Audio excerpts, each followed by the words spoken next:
Hello. बोला sir. Sawant sir नमस्ते। हाँ नमस्ते। Sawant sir मी सुरू करतो आहे। हॅलो आता 4 वाजलेले आहेत आणि मी सुरुवात करतो। यशवंतराव चव्हाण प्रतिष्ठान मुंबई कायदेविषयक मोफत सहाय्य व सल्ला फोरम यांच्या वतीने भारतीय संविधान नागरिकाचे अधिकार कर्तव्य व जबाबदारी या विषयावरती आपण हे व्याख्यान प्रमुख मार्गदर्शन करणार आहेत। वक्ते आहेत माननीय सुरेश सावंत सर, माननीय भक्ती भावे व ऍडव्होकेट जयमंगल धनराज सर। तर मी पहिले आपले वक्ते आहेत माननीय सुरेश सावंत सर यांना मूलभूत अधिकार या विषयावरती बोलणार आहेत। तर मी आता त्यांना सांगतो की त्यांनी सुरुवात करावी आणि मी सगळ्यांचे यशवंतराव चव्हाण प्रतिष्ठानच्या वतीने आभार मानतो। मनपूर्वक धन्यवाद। मी आपल्या समोर प्रेझेंटेशन ठेवतो आणि मग त्याच्या सहाय्याने मी बोलतो आणि पावणे 1 तास मी बोलतो आणि काय असतील तर आपण एक 10-15 मिनिटं प्रश्नोत्तर घेऊ आणि मग नंतर मग धनराज सर पुढचं त्यांचा विषय पुढे घेतील। आपण मला बोलवलं त्याबद्दल मनपूर्वक धन्यवाद। याच्या आधी चव्हाण सेंटरच्या वतीनं जो काही एक संविधान परिचय वर्ग सुरू झाला होता त्यात आम्ही सहभागी होतो। त्यात आपल्यापैकी कोणी जे असतील त्यांनी कदाचित काही सत्र आमचे त्यातले ऐकले असतील आणि याही बाबतीत आम्ही तिथे बोललो होतो आणि माझ्या नंतर भक्तिभावेने हा विषय त्यावेळेला तिथे घेतला होता। तर मी एक या विषयाची मांडणी करतो आणि मग आपण थोडा त्याच्यातली जी काही चर्चा असेल ती त्याच्यामध्ये करू।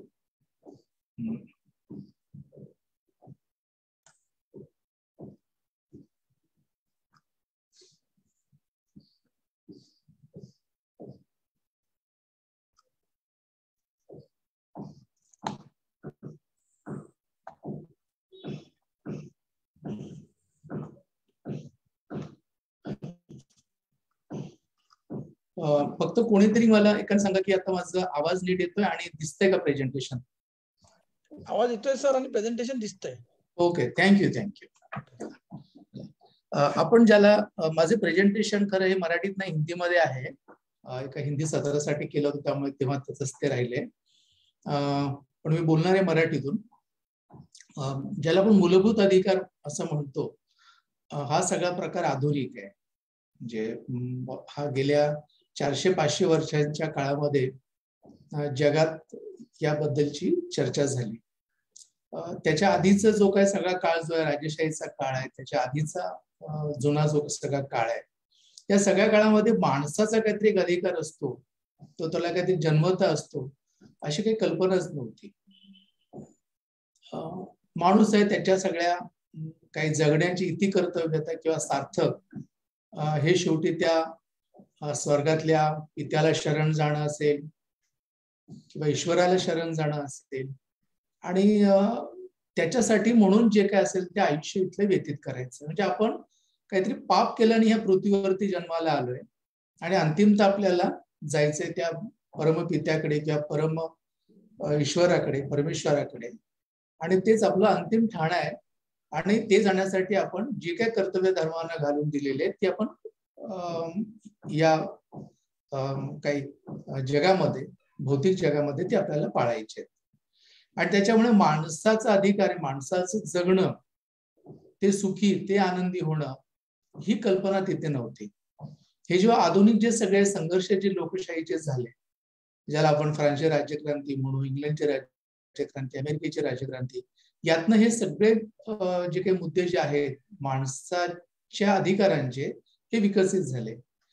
आणि आपण तो भाग जो संविधानामध्ये जो काय आणलाय तो संविधानाचा जो भाग 3 आहे त्यात हे सगळे अधिकार आहेत आणि त्याला हा एक भारताचा मॅग्ना कार्टा आहे असं म्हणतात।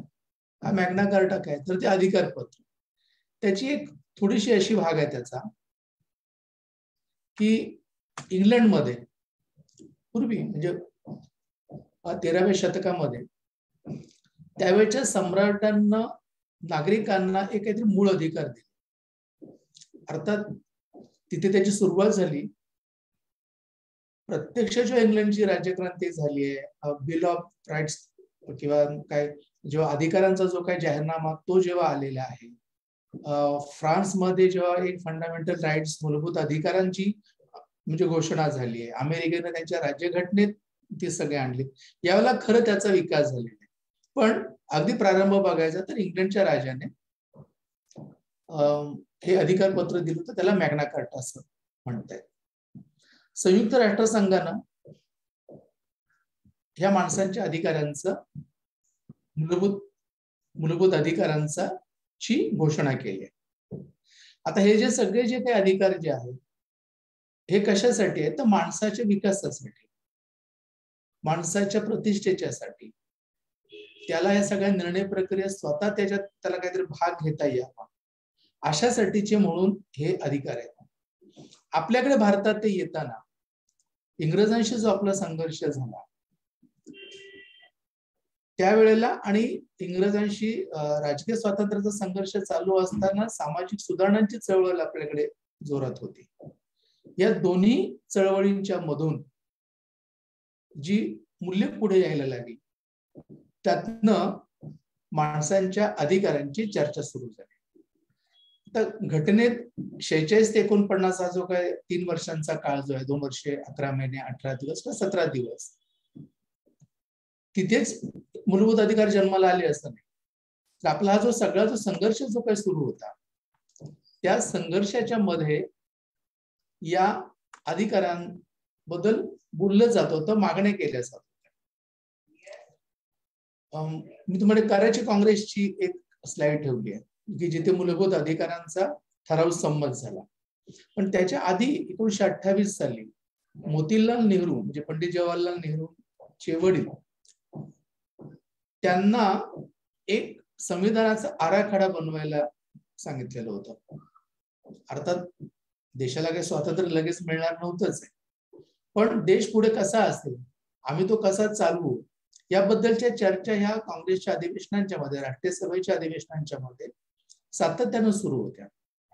कमिट्या नेमल्या जायच्या, ते अभ्यास तिथे सादर करायचे. तर तसे 1928चा जो मोतीलाल नेहरू कमिटीचा जो रिपोर्ट आहे त्याच्यामध्ये ज्या काही अनेक बाबी आल्या त्याच्यामध्ये धर्म स्वातंत्र्याची बाब आणि प्रत्येकाला धर्माची उपासना करण्याचा, त्याचा प्रचार करण्याचा अधिकार राहील असं घोषित केलं गेलं. मात्र सार्वजनिक व्यवस्था, नैतिकता आणि आरोग्य याच्या अधीन राहून हा धर्म स्वातंत्र्याचा अधिकार उपभोगता येईल असं त्याच्यात नमूद केले. आपण अगदी एक्झॅक्टली हाच भाग मूलभूत अधिकार जो 25 आहे धर्म स्वातंत्र्याचा घटनेतला त्याच्यात आपण घेतलेला आहे. म्हणजे याची सुरुवात कुठेतरी आधी झाली. जसं कराची काँग्रेसच्या मध्ये जो काही नेहरूंनी जो प्रस्ताव जो काही संमत करून घेतला, आता त्यात तुम्ही बघता की त्याच्यात अभिव्यक्तीचं स्वातंत्र्य आहे, संघटना बनवण्याचं स्वातंत्र्य आहे, प्रौढ मताधिकारांची गोष्ट त्याच्यात केलेली आहे, तुम्हाला सभा संमेलन करता येण्याचा अधिकार आहे. कारण हाच त्यावेळेला इंग्रजांनी आपल्याकडचा हिरावून घेतला होता, त्याच्यावरती ते सतत बंधनं लादत होते. आणि आपल्याकडे जो काय समानतेचा जो अधिकार असेल तो कुठलेही जाती धर्म ह्याच्यात भेदभाव करणार नाही, तो माणूस म्हणून इथल्या नागरिकाला तो मिळेल. आणि ज्याला सेक्युलरिझम हा जो नंतर आपण जो घटनेने आणला त्याच्यात तुम्हाला इथेही दिसेल की जे स्टेट असेल, शासन जे असेल ते सगळ्या धर्मांच्या प्रती तटस्थ राहील. याचा अर्थ शासनाचा कुठलाही धर्म नाही, व्यक्तीला धर्म असेल किंवा नसेल त्यांना उपासना करण्याचा, उपासना न करण्याचा अधिकार असेल.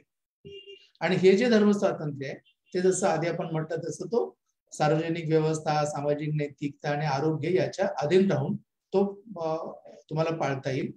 त्याच्यात जर काय गडबडी व्हायला लागल्या तर सरकार त्याच्यामध्ये हस्तक्षेप करेल. अशी आपली सेक्युलरिझमचा जो काय भाग आहे तो. तर त्याची चर्चा इथे सुरू झालेली आहे. आपण शिक्षणाचा इथे अधिकार दिलाय, प्रत्यक्षात आपण शिक्षणाचा अधिकार घटनेत देऊ शकलो नव्हतो, तो आपल्याकडे नंतर आला, ते आपल्या मार्गदर्शक सूत्रांच्या मध्येच होतं. आणि अल्पसंख्याक वेगळ्या प्रकारचे जे धार्मिक असतील, भाषिक भाषिक असतील, सांस्कृतिक दृष्ट्या कोणाचं काय हे असेल, तर अशा सगळ्या अल्पसंख्याकांच्या विकासाच्या करता म्हणून जी काही खात्री आहे ती दिली जाईल. तर हे बहुतेक सगळे जे काही अधिकार जे आहेत जे करायची काँग्रेसमध्ये, त्यांचा आपण एखादा अपवाद आपण सोडून तो आपण आपल्या घटनेमध्ये समाविष्ट केलेला. आता मी घटनेच्या मधल्या या अधिकारांकडे येतो. आपले हे जे अधिकार आहेत ते 14 ते 32 कलम भाग 3 घटनेचा त्यात आहेत आणि त्याचे काही गट केले, म्हणजे काही समानतेचे अधिकार आहेत, इक्वॅलिटीचे, एक स्वतंत्र म्हणजे स्वातंत्र्याचे अधिकार आहे, शोषण होऊ नये म्हणून दिलेले अधिकार आहेत, धार्मिक स्वातंत्र्याचे आहेत आणि सांस्कृतिक शैक्षणिक अधिकार आहेत. आणि या सगळ्या अधिकारांच्या वरती जर काही त्याच्यावरती जर बाधा आली, जर हनन झालं त्याचं, तर त्याबद्दल कायदेशीर आवाज उठवण्याचा अधिकार किंवा त्याला आपण कॉन्स्टिट्युशनल रेमेडीज, सांविधानिक दृष्ट्या त्याच्यावरती काही उपाय करण्याचा अधिकार, असे सगळे हे याचे भाग आहेत 6. आधी ते 7 होते, म्हणजे राईट टू प्रॉपर्टी हा भाग होता, पण त्याचा पहिल्या 51 सालीच म्हणजे घटना तयार झाली आणि 51 सालीच प्रश्न तयार झाला होता आपल्याकडे आणि त्यामुळे तो काढला गेला. पुढच्या काळात तो काढला गेला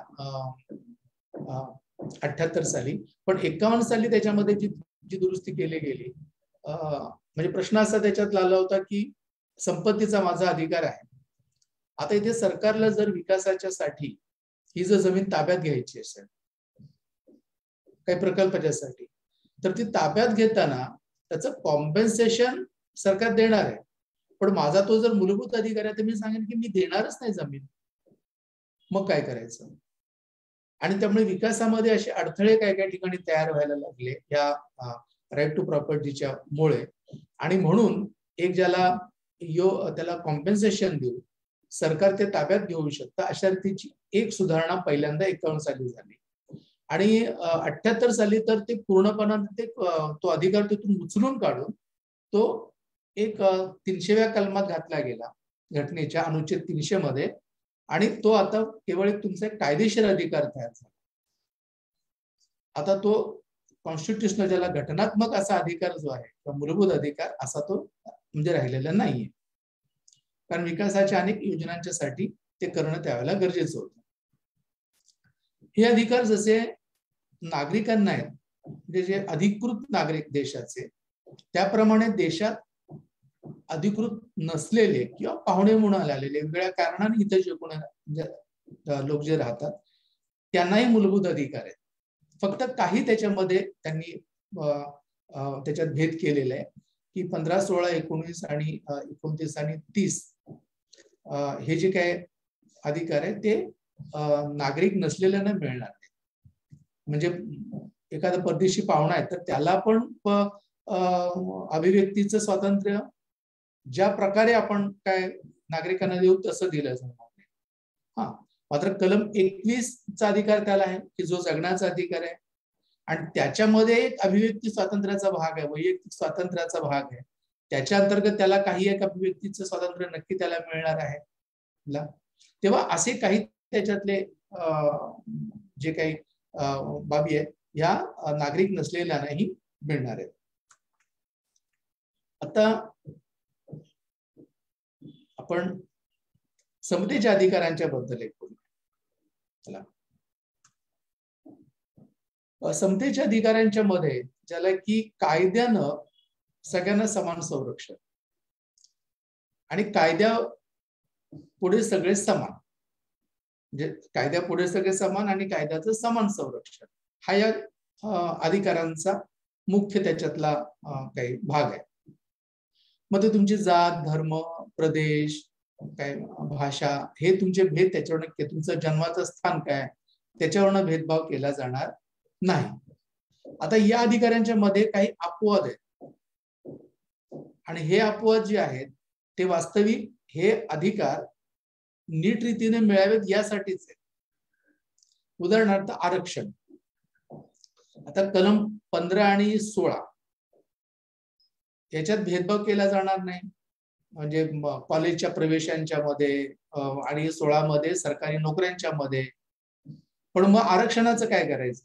तर त्याच्याकरता तो अपवाद केलाय, किंवा अनुसूचित जाती जमातीच्या किंवा बॅकवर्ड मागास, वेगळ्या प्रकारची मागासवर्ग म्हणून जे काही सरकार ठरवेल अशांसाठी एक वेगळी व्यवस्था करायला सरकारला प्रतिबंध नसेल असा त्याच्यात अपवाद केलेला आहे. तो 15(4) तिथे बघा लिहिलंय आणि खाली 16(4) आहे. तर 16(4) हे आधी होतच घटनेमध्ये, 15(4) मात्र नव्हतं. आणि 15(4) नव्हतं त्याच्यावर एक अडचण अशी तयार झाली की आताचा तामिळनाडू तेव्हाचा मद्रास प्रांत, तिथे 1927 पासून शैक्षणिक संस्थांच्या मध्ये आरक्षण होतं. मात्र त्या आरक्षणाच्या मध्ये म्हणजे ब्राह्मण आणि ब्राह्मणेतरांना आरक्षण असा त्यातला भाग होता आणि आणखीन काही विभाग होते. पण त्याच्यात असं व्हायला लागलं की ब्राह्मणेतर म्हणून जे काही असतील, ज्याला आज आपण पण बहुजन असं समजा म्हणून, त्या ब्राह्मणेतरांच्या मध्ये सुद्धा काही जाती मागास आणि काही जाती सशक्त. आणि मग सशक्त जाती ह्या ब्राह्मणेतरांच्या मधल्या ज्या कमकुवत जाती आहेत त्यांना पुढे येऊ देत नव्हत्या. आणि म्हणून पेरियार रामस्वामींनी, त्यांची जस्टिस पार्टी, त्यांनी तेव्हा तिथं मागणी केली आणि प्रत्यक्षात त्यांनी ते घडवलं. आणि सरकारचं धोरण त्यांनी जे काही वेगळं तिथे घेतलं ते त्यांनी असं केलं की त्याच्यातच त्यांनी पुन्हा कॅटेगरीज केल्या. म्हणजे नॉन ब्राह्मण किंवा ब्राह्मणेतरांच्या मध्येच त्यांनी कॅटेगरीज केल्या वेगवेगळ्या प्रकारच्या. त्याच्यात त्यांनी ब्राह्मणांना सुद्धा आरक्षण ठेवलं. म्हणजे पहिल्या 14 जागांच्या मध्ये 2 ब्राह्मण अमुक असं त्यांनी वेगवेगळ्या प्रकारे केलं. तर झालं त्याच्यामध्ये असं की हे आरक्षण तिथे चालू असताना एक चंपकम दोरायराजन नावाची मुलगी ती कोर्टात गेली. त्यावेळी की मला प्रवेश घेताना जर कलम 15 जर म्हणते की कुठल्याही प्रकारचा भेदभाव केला जाणार नाही, आणि कलम 29 आहे की जे अशा रीतीने प्रवेशाच्या मध्ये कुठल्याही प्रकारचा भेदभाव केला जाणार नाही असं जे म्हणतंय, पण इथं मात्र भेदभाव होतोय. आणि कोर्टाने तिच्या बाजूने निकाल दिलाय. आणि म्हणून जे शैक्षणिक क्षेत्रातलं आरक्षणच धोक्यात येते. मग 51 साली नेहरू, डॉक्टर बाबासाहेब आंबेडकर ही सगळी मंडळी एकत्र आली आणि त्यांनी घटनेची पहिली दुरुस्ती केली आणि कलम 15 मध्ये हे 15(4) त्यांनी घातलं, जसं 16(4) होतं. हे राईट टू प्रॉपर्टीचा अधिकार, हा अभिव्यक्ती स्वातंत्र्याचा, असं काय काय सगळ्या गोष्टी त्या 51 साली पहिल्या घटना दुरुस्तीच्या वेळेला त्या कराव्या लागल्या. आता जी सगळी जी काही आरक्षण आपण जिथे पाहतो, जी काही सध्या ज्यांच्याबद्दलच्या चर्चा चालतात, ओबीसीचं आरक्षण असेल, मराठ्यांचं आरक्षण असेल, ते स्थानिक स्वराज्य संस्थातलं असेल, नाहीतर काही नोकरीतलं असतील आणि शैक्षणिक असेल, या सगळ्या आरक्षणांचा जे काही परिसर जो आहे किंवा जिथे मूळ आहे ते हे दोन अनुच्छेद 15 आणि 16. आता तिसरा 17 जो आहे की समान संरक्षण आणि समान कायद्यापुढे सगळे समान, तर अस्पृश्यतेच्या विरोधातलं हे कलम आहे. आणि अस्पृश्यता हा दंडनीय अपराध केला गेला. आणि नुसतं ते अनुच्छेद म्हणून चालत नाही, त्याच्यानंतर त्याच्याकरता कायदे करावे लागतात. 1955 साली पहिल्यांदा तो सिव्हिल प्रोटेक्शन ऍक्ट केला गेला. त्याच्यानंतर तो अपुरा ठरला आणि म्हणून अॅट्रॉसिटी ऍक्ट 1989 साली आला. 18वं जे कलम आहे की जे सगळे कायद्यापुढे समान आहेत, पण मग काही जणच सर का कोणीतरी अमुक असते जे काही पदव्या ज्यांना, कोणीतरी राय बहादूर, कोणीतरी दिवाण, कोणीतरी छत्रपती, अशी जी काही नावाच्या पुढे जी काही हे असतात नावाच्या आधी असे भेद का? आणि म्हणून ह्या भेदानं तिलांजली दिली. इंग्रजांनी जी काही दिलेली होत्या पदव्या त्या राहिल्या त्या लोकांकडे, पण आता भारत सरकार काय कोणाला रायबहादूर, नवाब, दिवाण, छत्रपती अशा काही पदव्या काही देत नाही मला. मात्र भारत सरकार भारतरत्न, पद्मश्री, आजच अनेकांना पद्म पुरस्कार मिळालेले आहेत. पण मग हे पुरस्कार जे मला मिळतात किंवा जे काही किताब मिळाले ते नावाच्या आधी मी लिहू शकतो का? तर नाही. म्हणजे सचिन तेंडुलकरला भारतरत्न आहे, पण म्हणून भारतरत्न सचिन तेंडुलकर असं काही सही करून तो सही नाही, कुठे कायदेशीर दृष्ट्या तो लिहू शकत नाही नावाच्या याला. तर ही त्यांना दिलेला बहुमान आहे, पण तो तुम्ही नावाच्या आधी तुम्हाला लिहायचा अधिकार नाही. मात्र तुमची जी काही शैक्षणिक पदव्या ज्या आहेत आणि तुम्हाला लष्करातनं ज्या काही पदव्या मिळतात त्या तुम्ही लावू शकता. तुम्ही प्राध्यापक असाल, कर्नल असाल, मेजर असाल, या प्रकारची जी काय याला असतील ते. त्याच्यानंतर जर कोणीतरी परदेश एखादा किंवा बाहेरचा देश जर तुम्हाला जर काही पदवी देत असेल तर मात्र राष्ट्रपतींची परवानगी लागते. आपल्याकडे मोरारजी देसाईंना निशाने पाकिस्तान मिळाला, दिलीप कुमारलाही असाच पाकिस्तानला दिला होता, पण ते राष्ट्रपतींची परवानगी त्याच्यासाठी घ्यावी लागते. आता हे स्वातंत्र्याचे अधिकार. स्वातंत्र्याच्या अधिकारांच्या मध्ये अभिव्यक्ती स्वातंत्र्य, लिहिण्याचं स्वातंत्र्य हे त्याच्यात मोडतं. एक संविधान सभेत एक प्रश्न असा आला होता त्यावेळेला की प्रेससाठी म्हणजे प्रसार माध्यम जे आहे, वर्तमानपत्र जे आहेत, त्यांचं स्वातंत्र्य हे त्याच्यात असावं. तर त्याला बाबासाहेब आंबेडकर म्हणाले होते आपल्याकडे राईट टू एक्सप्रेशन मध्येच येतं, त्याला वेगळं काहीतरी प्रेसचं स्वातंत्र्य म्हणण्याची त्याला काही गरज नाही, ती त्याच्यात गृहीत आहे. म्हणजे मला व्यक्त होण्याचं स्वातंत्र्य आहे, माझं विचार करण्याचं आहे, आणि मी व्यक्त वेगळ्या माध्यमातून होऊ शकतो, मी लिहू शकतो, बोलू शकतो, कलेच्या मार्फत होऊ शकतो, असं ही सगळी स्वातंत्र्य आहे. जे आपण कराची काँग्रेसच्या मध्ये जे बघितले होते ती तुम्हाला इथे दिसतील बघा. काही त्याच्यातले रोजगार करण्याचं असेल, मी संचार स्वातंत्र्य आहे माझं, हे त्याच्यामध्ये मोडतं.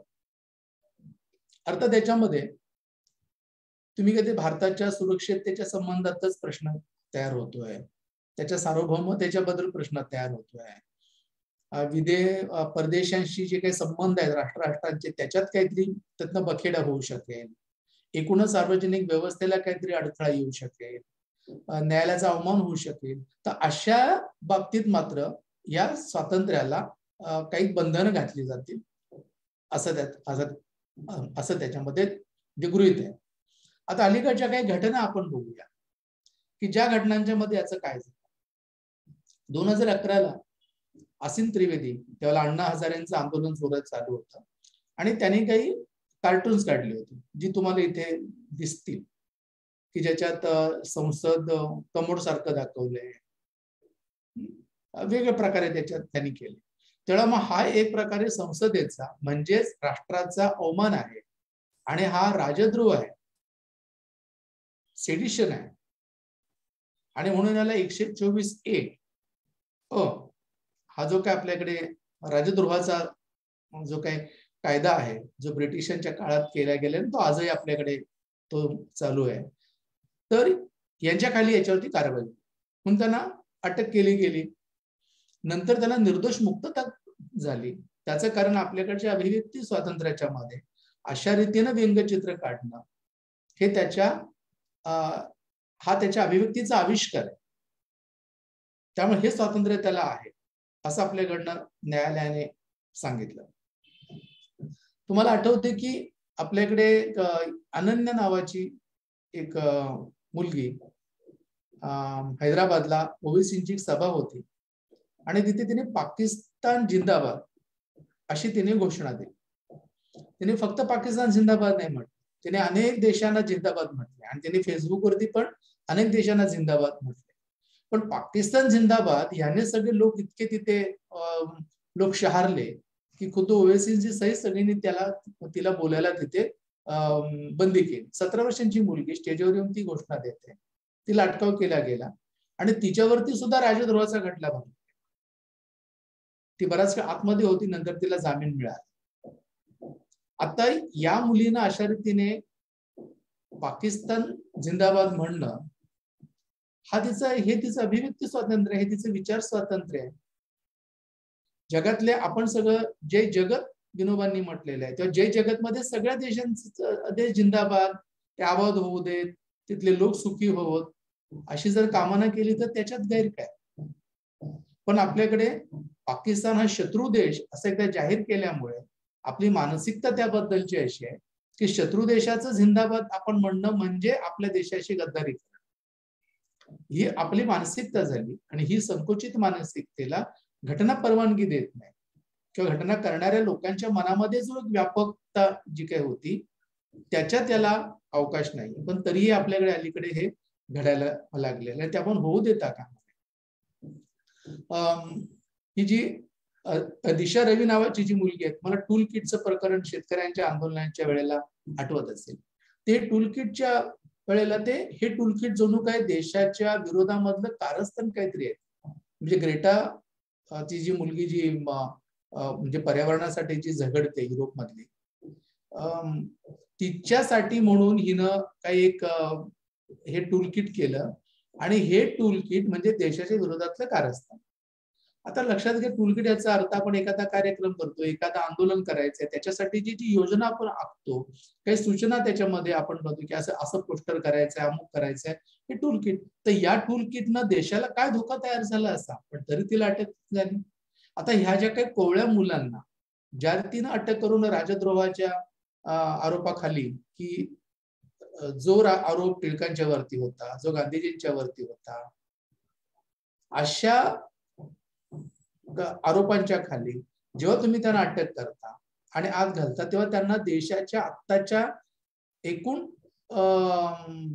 व्यवस्थेबद्दल काय मनात येईल? हा देश काय आहे? हा एवढे स्वातंत्र्याच्या दृष्टीने इतका संकुचित आहे? बरं, कायद्याने सोडा, म्हणजे स्टेट म्हणून जेव्हा त्यांना अटकेत टाकतंय, पण लोकांकडनं मोठ्या प्रमाणामध्ये ते ट्रोल होत आहेत. आणि ते अधिक वाईट आहे की जणू लोकांच्या मनात हे देशद्रोहीच आहे. अशी जी स्थिती जी काही तयार होते, ही स्थिती घडणे जरी हे स्वातंत्र्य असलं तरी ते प्रत्यक्षात मात्र अंमलात येण्याच्या दृष्टीनं आज वातावरण फार प्रतिकूल झालेलं आहे. आणि आपण जेव्हा प्रजासत्ताक दिनाच्या दिवशी जेव्हा याचा विचार आज जेव्हा काहीतरी करतो, तेव्हा ह्या गणतंत्र दिवशी जेव्हा आम्ही भारताचे लोक म्हणून जेव्हा प्रत्यक्षात आम्ही काही देश चालवतोय, जे लोक, त्या लोकांच्या ह्या स्वातंत्र्याला एक प्रकारे आज कुंपण घातलं जाते, त्याचं दमन केलं जाते. आणि याबद्दल आपल्याला गांभीर्याने विचार करावा लागेल. आणि ही मानसिकता जी आहे ती सर्व समूहांच्या मध्ये तयार व्हायला लागली. ज्या बाबासाहेबांनी संविधान लिहिलं आणि हे सगळे अधिकार दिले, त्यांचं संविधान सुरू होतं त्यावेळेला शंकर्स वीकली नावाचं एक साप्ताहिक निघायचं, जे व्यंगचित्रानं वाहिलेलं होतं. आणि हा जो शंकर नावाचा जो आर्टिस्ट आहे, जो व्यंगचित्रकार आहे, तो त्यावेळेला अशा या सगळ्या राजकीय कॉमेंट्स करायचा. आणि त्यावेळेला त्यांनी ही संविधान सभेवरती पण त्यांनी कॉमेंट केली की संविधानाचं काम खूप हळू चाललंय आणि ते गोगलगाईच्या गतीनं चाललंय. त्याच्यावरती ते संविधानाचे शिल्पकार बाबासाहेब आंबेडकर बसलेत आणि तिला गोगलगाईला ते कसं तरी पुढं काहीतरी नेत आहेत, पण ती इतकी गती हळू आहे. आणि मागून नेहरू हे त्या गोगलगाईवरती चाबूक उगारतायत की तिला की तू चल, अजून चल, पुढे चल. म्हणजे जसं ते बैलाला आणि ह्याला जसं चापकर मारलं जाते, तसं त्या गोगलगाईला ते चाबूकवर मारतात की चल लवकर, वेगानं चल. आता हे व्यंगचित्र हे त्यावेळेला आलेलं, म्हणजे 48-49 साली बाबासाहेबांनी बघितलेलं आहे. आणि ते व्यंगचित्र सुहास पळशीकर आणि योगेंद्र यादव यांनी NCERTच्या 11वीच्या पुस्तकामध्ये त्याचा समावेश केला या काही वर्षांपूर्वी.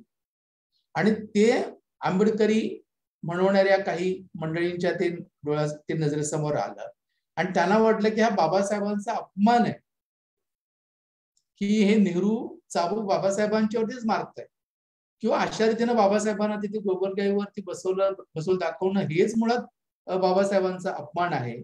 आणि म्हणून त्या मंडळींनी सुहास पळशीकरांचं सावित्रीबाई फुले विद्यापीठ, जे पुणे विद्यापीठच्या आधी ओळखलं जायचं, तिथे जाऊन त्यांच्या कार्यालयाची मोडतोड केली. आता हे जे आविष्कार स्वातंत्र्याला, अभिव्यक्ती स्वातंत्र्याचे पूजक असलेले बाबासाहेब, त्यांचे अनुयायी जेव्हा म्हणवणारे लोक जेव्हा असं काहीतरी करतात, तेव्हा त्याला काय म्हणायचं? ते एक अलीकडे काही कार्टून गेल्या वर्षी आलं होतं की नेहरूंना शंकर्सने एका कार्यक्रमाला बोलावलं. नेहरू पंतप्रधान होते आणि नेहरू त्या शंकर्सना सांगतायत की शंकर, तू मलाही सोडू नकोस, तू मलाही जे काही टीका करायची ती मुक्तपणानं कर. आणि खरोखरच तो करत होता शंकर, व्यंगचित्रकार. आता ज्याने ते व्यंगचित्र केलंय त्याची कॉमेंट खाली बघा अशी म्हणजे नेहरू म्हणतात की don't spare me mister cartoonist, आणि आताचे लोक काय म्हणतायत, डोंट स्पेअर मिस्टर कार्टुनिस्ट, म्हणजे त्या व्यंगचित्रकाराला सोडू नका. नेहरू म्हणतायत की हे व्यंगचित्रकारा तू मला सोडू नकोस, म्हणजे माझ्यावरती तू टीका कर. आणि आता अशी टीका करणाऱ्या व्यंगचित्रकाराला सांगतायत की ह्याला सोडू नका. हा जो काळ जो बदललाय तो आपल्याला दुःखदायक आहे.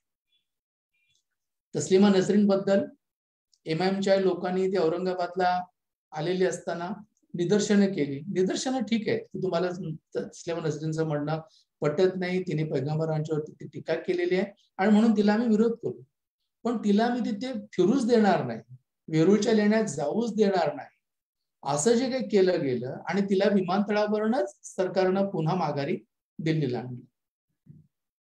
आता हे तिच्या जगण्याच्याच अधिकारावरती एक प्रकारची टाच आपण आणत नाही आहोत का? ती नागरिक नाही, तिला आधार दिला गेलेला आहे, पण तरी तिला एक माणूस म्हणून अधिकार आहे आपल्याकडे, त्याचं काय? त्यामुळे तिला तिच्या बोलण्याचा अधिकार, तिला तिचा जो काय अधिकार आहे तो राहील. तुम्हाला जे म्हणायचंय ते तिच्याबद्दल तुम्ही म्हणू शकता. तो कुठल्याही प्रकारे आपल्याला एखाद्याचं मत मान्य नसतं. समजा मी बोलतोय, माझं मत तुम्हाला मान्य नसेल, तर माझं बोलणं पूर्ण झाल्यानंतर तुम्ही तुमचं म्हणणं मांडू शकता, निषेध नोंदवू शकता, वर्तमानपत्रात लिहू शकता, निदर्शन करू शकता, पण माझ्यात तुम्ही माझं तोंड दाबू शकत नाही, माझा गळा दाबू शकत नाही, किंवा मला जर पटत नाही म्हणून माझा तुम्ही खून करू शकत नाही. पण आपल्याकडे सर्व समाजाच्या मध्येच, केवळ कट्टर हिंदूपंथीयांच्यात नाही किंवा कट्टर मुस्लिम पंथीयांच्यात नाही, तर अन्य जे विभाग जे आहेत त्यात सुद्धा ते ज्याला मानतात अशा थोर माणसाच्या बद्दल जर कोणी काही टीका केली तर ती सहन होत नाही. आणि मग तशी टीका करणाऱ्याच्या विरोधामध्ये हिंसक आंदोलन किंवा त्याच्यावरती हल्ला करणं, त्याला इजा पोहोचवणं, अशा प्रकारच्या गोष्टी आपल्याकडे घडतात. आणि या मानसिकतेत असल्यामुळेच या मंडळींची खून होत आहे. या सगळ्या म्हणजे दाभोळकर असतील, कलबुर्गी असतील, पानसरे, गौरी लंकेश काय सांगत होते ते. पानसरेने खरा शिवाजी ते सांगत होते, दाभोळकर अंधश्रद्धेच्या बद्दल बोलत होते, पण कुठल्या प्रकारे ते देवाधिकांच्यावरती अर्वाच्य पद्धतीने बोलत नव्हते, त्यांची टीका होती. गौरी लंकेश म्हणत होते की आम्ही हिंदू नाही, आम्ही लिंगायत आहोत, काहीतरी वेगळं त्यांना म्हणायचं होतं. कलबुर्गी ते सांगत होते ही सगळी विद्वान माणसं आहेत, वयाने ज्येष्ठ माणसं आहेत, हे काही हत्यार घेऊन लढत नव्हती, पण त्यांचं बोलणं तुम्हाला इतकं जिव्हारी लागावं की तुम्ही त्यांचा जीवच घ्यावा.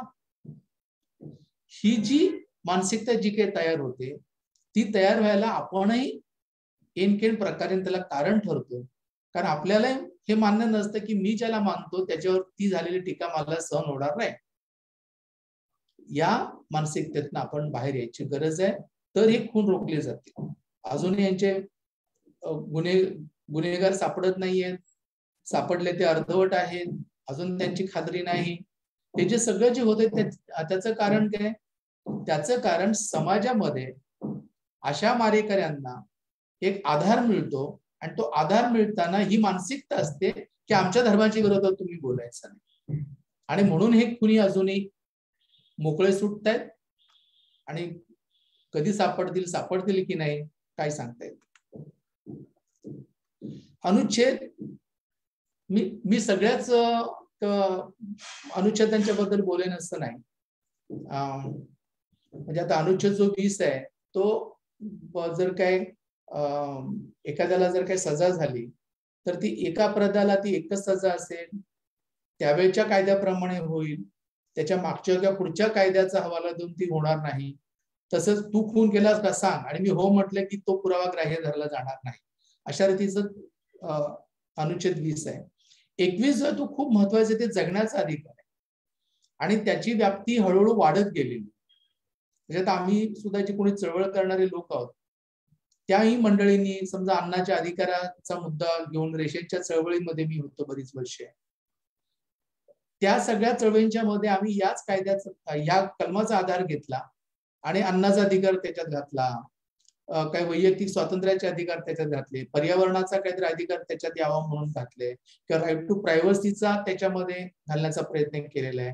आणि शिक्षणाचा अधिकार जो आता जो आला तो कायदा जो झाला तो या कलम 21च्या आधाराने आलेला आहे. आणि याच्यामध्ये आपण खूप गोष्टी मागू शकतो आजही. ते आरोग्याचं असेल, म्हणजे जिथे जिथे तुमचं जगणं सुकर व्हायला पाहिजे, जगण्यावर कुठल्या प्रकारची बंधनं येता कामा नये, किंवा जगणं तुमचं अत्यंत वाईट रीतीनं त्याची प्रत होता कामा नये, अशा रीतीचं भोवतालचं वातावरण असता कामा नये. ह्या सगळ्या बाबी आपण अनुच्छेद 21 मध्ये येतात. आता हे मध्ये जेव्हा आपल्या कोरोनाच्यामुळे जी हालत झाली, जे ऑक्सिजनच्या सिलेंडरचा आणि सगळा जो काय प्रश्न जेव्हा काय तयार झाला, तो जगण्याच्या स्वातंत्र्याचंच हनन होत. म्हणजे तो विषाणू आला त्याला काय आपण जबाबदार नाही, पण ते सगळं ठाऊक असताना आपण ऑक्सिजनच्या सिलेंडरची नीट व्यवस्था न करणं, वेळच्या वेळी उपचारांच्या साठी रुग्णालय नसणं किंवा ती कमी पडणं, याला मात्र सरकार जबाबदार. म्हणजे ऑक्सिजनच्या सिलेंडरची तर तयारी हे तर नंतरच्या दुसऱ्या टप्प्यात आपल्याला लागलेलं आहे, ही गरज लागली, तर त्याची का तयारी आधी करू शकल्या नाहीये आपण? त्यामुळे या सगळ्याबद्दल नंतर न्यायालयानं पण ताशेरे ओढलेले आहेत की हे एक प्रकारे तुम्ही खून करत आहात, म्हणजे सरकार, पण तुम्ही ही व्यवस्था तुम्ही केलेली नाहीये. आणि अनेक न्यायाधीशांना, अनेक शिक्षित लोकांना, ज्यांच्याकडे पैसा अडका होता, मेडिक्लेम होता, अशी मंडळी गाडीमध्ये तडफडून नेली आहेत त्या हॉस्पिटलच्या बाहेर वाट बघून, कारण जागाच नाही त्याच्यामध्ये. म्हणजे सार्वजनिक आरोग्याची व्यवस्था ती उत्तम करणं, उत्तम असणं हे कलम 21 मध्ये गृहीत आहे. आणि आज ते नाहीये हे लक्षात घ्या. मेडिक्लेम आहे, त्याचं काहीतरी भागतंय, पण सार्वजनिक आरोग्याची व्यवस्था ही नीट असणं याला पर्याय नाही. आणि अशा तिच्या साथी येतात, तुझा तुमचे मेडिक्लेम असेल, अमुक असेल, सगळं झिरो होऊन जातं. कारण जागा जर नसेल, तेवढी जर व्यवस्था जर केली नसेल तर काय स्थिती होते. म्हणजे आता मुंबईमध्ये ही जी KEM सायन हॉस्पिटल आहेत, ही खरं लोकांची फार मोठे आधार आहेत, पण माझ्या लहानपणी जी स्थिती त्यांची होती त्याच्यापेक्षा खूप त्यांचा विस्तार झालाच नाहीये हॉस्पिटलचा.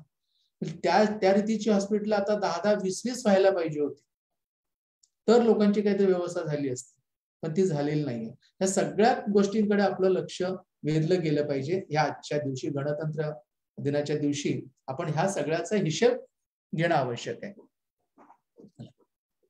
अनुच्छेद जो काही 22 आहे तो आपल्याला तुम्हाला पकडल्यानंतर 24 तासाच्या आत उभं करावं लागतं आणि तुम्हाला वकील मिळण्याचा अधिकार आहे वगैरे वगैरे. पण तरी आता आपल्याकडे असे काही कायदे तयार केले जातात, जसं UAPA सारखा, की या कायद्याच्या आधारे सरकार तुम्हाला कुठल्याही प्रकारे चौकशी न करता तुम्हाला आतमध्ये टाकू शकेल.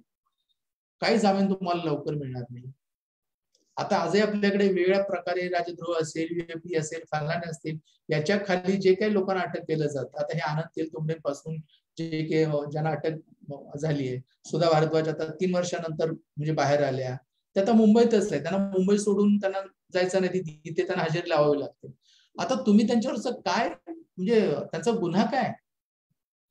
म्हणजे सरकारच्या मनात आलं यांनी राजद्रोह केलाय, काही मंडळी नक्षली मंडळींना पाठिंबा देणारे आहेत, त्यांच्या कारवाईत सहभागी होत आहेत, अशा तुम्ही याच्यावर त्यांना आत घातले. त्यांचे आरोपपत्र पण तुम्ही अजून सादर केलेले नाहीयेत. तर अशा रीतीनं तुम्ही ही तर मंडळी शिक्षित आहेत, पण अशा किती गरीब मंडळींना, मुस्लिम मुलांना, दलितांना, आदिवासींना तुम्ही आतमध्ये घातले की ती वर्षानुवर्षे तिथे आहेत, त्यांचं आयुष्य तिथे वाया गेलेलं आहे, त्यांची सुनावणी नाही, काही नाही. म्हणजे मग जर अनुच्छेद जर काही 22 आहे, तुम्हाला संरक्षण देतोय, पण मग ह्याचं काय? तर अशा रीतीचे कायदे UAPA सारखे असताच कामा नये, तसा आपला आवाज उठला पाहिजे. शोषणाच्या विरोधातले जे अधिकार आहेत ते 14 वर्षांच्या आत काम नको किंवा वेट बिगारी नको, अशा रीतीची, तिथे आपण काही जास्त चर्चा नाही करत. धर्म स्वातंत्र्याच्या बद्दल बोलूया, की जो 25-26 बद्दल आपण थोडं बोललोय आधी, की आपल्याला ते स्वातंत्र्य आहे धर्माची उपासना करण्याचं, न करण्याचं, निरीश्वरवादी राहण्याचं, पण सगळं आहे. मात्र तुम्ही जर एखादी दहीहंडी आहे. आणि दहीहंडीच्या मध्ये एकावर एक थर लावतायत आणि ते किती लावायचे याला बंधन नाही, आणि वरून पडून मरतोय किंवा हातपाय मोडतायत, तर त्याला परवानगी नाही. अशा वेळेला सरकार त्याची ती बंधनं आणू शकतं किंवा न्यायालय त्याला रोखू शकतं. म्हणून तुम्ही म्हणाल की हिंदू धर्मामध्ये दहीहंडी आणि आम्ही वाटेल तेवढे त्याचे स्तर लावू, तर ते चालणार नाही. तसंच तुम्ही रस्त्यावरती जे काही कार्यक्रम कराल, मग ते तुम्ही गणपतीचे असतील, आंबेडकर जयंतीचे असतील, नाहीतर नमाजाला तुम्ही ते अडवले असेल किंवा महाआरतीसाठी तुम्ही अडवले असेल जागा, तर त्याच्यामुळे तुम्ही ती व्यवस्थेला अडचण होईल असं तुम्ही करता कामा नये. ते सरकार तुम्हाला तिथल्या व्यवस्थेच्या दृष्टीने काही जागा करून देईल किंवा लोकांची थोडी अडचण होईल, पण लोकांना जाण्याची व्यवस्था त्याच्यामध्ये राहील. एकदमच अडचणच होणार नाही लोकांची आणि सगळी पूर्णपणानं सगळी व्यवस्था असलीच पाहिजे अशा रीतीचं आपल्याकडे अतिरेकी प्रकारचं काही बंधन नाहीये की मंडप वापर असतात ते घातले जातात, पण जागाही ठेवायला पाहिजे इतर वाहनांना जायला यायला. पूर्णच तुम्ही रोखू शकत नाही किंवा तुम्ही आंदोलन करताना सुद्धा, पण आंदोलन हे एका काही काळासाठीच असतं. त्यावेळेला तिथे तुम्हाला इतरांना जायला वाव सोडून तुम्ही तुमचं आंदोलन करू शकता. पण अलीकडे सरकार त्याच्यावरती खूप बंधनं आणते. मुद्दा आपण इथे असं बघतोय की धर्म स्वातंत्र्याच्या मध्ये सरकार हस्तक्षेप करू शकतं, मात्र आपल्याकडे सरकारचा कुठलाही धर्म नाहीये, पण व्यक्तीला धर्माची उपासना करण्याचा, प्रचार करण्याचा किंवा न करण्याचं स्वातंत्र्य आहे. संस्था करू शकतात धर्माचा प्रचार प्रसार करणाऱ्या, त्यांना काही एक अधिकार दिलेले आहेत. अर्थात ते याच्याच अधीन राहून सार्वजनिक व्यवस्था आणि नैतिकता आणि आरोग्य याच्या अधीन राहून. आणि मात्र याच्यामध्ये जसं आपण आता बघतो की ते शनी शिंगणापूरची घटना, तुम्हाला इथे फोटो तुम्हाला दिसत आहेत, आणि हाजी अली दर्ग्याचं इथे त्या मुस्लिम महिला आंदोलन करतायत की त्यांचं म्हणणं काय की जिथे पुरुषाला जाऊ दिलं जाते जिथपर्यंत त्या दर्ग्यात किंवा शनी शिंगणापूरच्या मंदिरामध्ये, तिथपर्यंत स्त्रियांना जाऊ द्यायला पाहिजे, कारण हा समानतेचा अधिकार आहे. कायद्यापुढे सगळे समान आहे, समान संरक्षण आहे आणि त्याच्यामध्ये लिंग अट येऊ शकत नाही. मग काय पुढे म्हणाल नाही आमच्या धर्माप्रमाणे ही परवानगी नाही, तर ती चालणार नाही. तिथे प्रवेश द्यायलाच लागेल जर महिला मागणी करतायत तर. आपल्याकडे सरकार स्वतःहून नाही जात त्याची अंमलबजावणी करायला, पण त्या संप्रदायातल्या त्या धर्मातल्या महिलांनी जर ती मागणी केली तर मात्र सरकारला त्याच्यामध्ये हस्तक्षेप करण्याची आवश्यकता आहे. पण आपल्याकडे सरकार त्याच्यात हस्तक्षेप करत नाही. ते 144 कलम लावतं, ते उलट ह्या कर्मठ लोकांचीच एक प्रकारे साथ देतात. आणि मग जेव्हा ही माणसं कोर्टात जातात तेव्हा न्यायालय तिथे न्याय करतो की नाही चालणार म्हणून. मग सरकार म्हणते की आता आम्ही काय करायचं, न्यायालयानेच निर्णय दिला. म्हणजे अशा रीतीने या धर्माच्या ठेकेदारांना सरकार मतांच्यासाठी दुखावत नाही. खरं म्हणजे तुम्ही घटनेची शपथ घेऊन सरकार चालवताय, मग हा प्रकार का चालतो? तर हा चालू देता कामाने सरकारने न्यायालयाकडे जाण्याची वेळच येता कामा.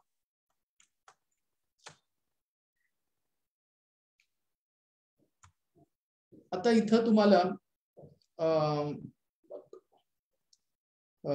कुठलाही धर्म तुमच्याकडनं कर घेऊ शकत नाही. देणग्या लोक मागतात, आपण वेगवेगळ्या ठिकाणी काय गणपतीचा चंदा असेल, ह्याचा चंदा असेल, असा होतो. पण तुम्हाला एक हिंदू धर्म किंवा मुस्लिम धर्म म्हणून तुम्हाला कर लावतो धर्माच्या कामासाठी, असं नाही होऊ शकत आहे. ती तुमची स्वेच्छा आहे देणगी देणं किंवा न देणं, दान करणं. नंतर ज्या संस्था असतात ज्यांना सरकारची मदत आहे तिथे धार्मिक शिक्षण दिलं जाऊ शकत, सरकारी अनुदान जिथे मिळतं ते. मात्र काही अंशी मतदान मिळतंय किंवा अजिबात सरकार त्याच्यामध्ये मदत देत नाही, अशा ठिकाणच्या ज्या काही संस्था वेगळ्या असतात, मिशनरी असतात, ते असतात, वेगवेगळ्या धर्मांच्या मंडळींनी काढलेले असतात, तर त्या ठिकाणी जर काही शिक्षण द्यायचं असेल धार्मिक किंवा काही उपक्रम करायचे असतील तर त्यात सहभागी होण्यासाठी त्या विद्यार्थ्यांच्या पालकांची परवानगी त्या संस्थेने घेणं गरजेचे आहे. तुम्ही आलात की चला तुम्ही लगेच त्याच्यात सहभागी व्हा असं तुमच्यावरती जबरदस्ती करू शकत नाही. मग जर ही स्थिती अशी असेल तर मग आपले पंतप्रधान की जे सरकारी आहे ते राम मंदिराच्या भूमिपूजनाचं यजमानपद कसं काय घेतात? तुम्हाला एक आठवण करून देतो. सोमनाथ मंदिराचा म्हणजे गजनीच्या मोहम्मदाने ज्या मंदिरावरती हल्ला केला ते मंदिर उद्ध्वस्त केलं, ते गुजरात मधलं जुनं हे जे मंदिर जे आहे सोमनाथाचं, त्याचा जीर्णोद्धार करायचा होता. जीर्णोद्धार त्याचा केल्यानंतर तो जीर्णोद्धार करण्यामध्ये वल्लभभाई पटेल आणि अशी काँग्रेसमधली ही काही मंडळी त्यांचा पुढाकार होता. त्यांचं गांधींची चर्चा झाली होती. गांधीजी म्हणाले की जरूर करा, पण तो पक्षाचा कार्यक्रम होणार नाही, तुम्ही स्वतंत्रपणे त्याच्यासाठी निधी जमा करून देणगी घेऊन तुम्ही करू शकता. तसं केलं गेलं. आणि नंतर राष्ट्रपतींना, राजेंद्र प्रसाद तेव्हा राष्ट्रपती होते, त्यांना निमंत्रण दिलं गेलं मूर्तीच्या प्रतिष्ठापनेचं. नेहरूंनी विनंती केली की तुम्ही जाऊ, कारण सरकारी पदावरच्या व्यक्तीने अशा रीतीने एखाद्या कार्यक्रमामध्ये सहभागी होणं याच्यामध्ये चुकीची वहिवाट तयार. राजेंद्र प्रसाद यांनी ते ऐकलं नाही, ते त्याला गेले, त्यांनी भाषण उत्तम केलं सर्वधर्म समभावाचं, पण एक प्रकारे ती वहिवाट तयार झाली. त्यावेळेला मग अनेक वेळेला आपल्याकडची सरकारी पदावरची माणसं हे त्यांना वैयक्तिक उपासना करण्याचा अधिकार आहे, पण सरकारी पदावरती असताना तुम्ही थेट त्या कार्यक्रमात सहभागी व्हायचा. पाहुणे म्हणून गेला, शुभेच्छा द्यायला तुम्ही गेलात, ती गोष्ट वेगळी. तसं इथं मोदींनी, म्हणजे नेहरू पंतप्रधान होते, त्यांनी कटाक्षाने पाळलं. मोदी मात्र आता राम मंदिराचं समजा भूमिपूजन आहे आणि त्याला पंतप्रधानांना बोलावले, तर पंतप्रधान जाऊ शकतात शुभेच्छा द्यायला. त्यांनी शुभेच्छा द्याव्यात, संपलं. ते अनेक धर्मांच्या कामांना त्या म्हणजे शुभेच्छा देऊ शकतील, पण तेच त्याचं यजमानपद करतायत, तेच ते स्वतः होम हवन करतायत, हा काय प्रकार झाला? अर्थात हे करताच कामाने असं काय आपल्या संविधानात लिहिलेलं नाहीये. संविधानामध्ये सांविधानिक नैतिकता नावाचा एक फार महत्वाचा भाग आहे, कॉन्स्टिट्यूशनल मोरॅलिटी, जे बाबासाहेब सतत अधोरेखित करतात. आणि ती जर पाळली गेली नाही तर मग हा फक्त केवळ नियमांचा सांगाडा राहील. त्याचा प्राण हा संविधानिक नैतिकतेत आहे आणि ती पाळली गेली पाहिजे, हे खूप महत्वाचं आहे. आणि ते अलीकडे पाळलं जात नाही. म्हणजे संसदेचं जे निर्माण चाललंय आता नवं सेंट्रल व्हिस्टा, त्याचे पूजन मोदींनी याच प्रकारे केलेलं आहे. म्हणजे मोदींनी वैयक्तिक काय पूजा करावी ही गोष्ट वेगळी, पण पंतप्रधान या नात्यानं तुम्ही एका धर्माच्या विधींचं जर काय अशा रीतीने तुम्ही तिथे काय करत असाल, तर ते कुठल्या दुसऱ्या धर्माचं कराल, तिसऱ्या धर्माचं कराल, किती धर्मांचं कराल, आणि का म्हणून करावं?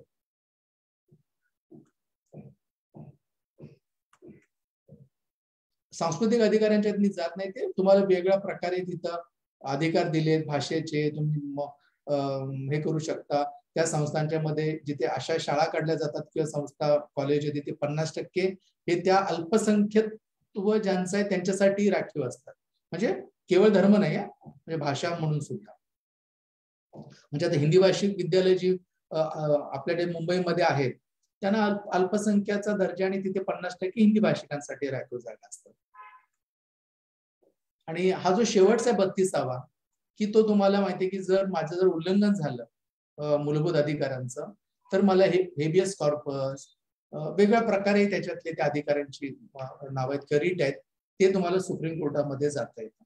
बाबासाहेब आंबेडकर म्हणतात हे जे कलम जे 32 आहे, अनुच्छेद 32 जे आहे, ते इतकं महत्वाचं आहे की तो संविधानाचा तो आत्मा आहे, ते त्याचं हृदय आहे, ते त्याचं सोल अँड हार्ट आहे.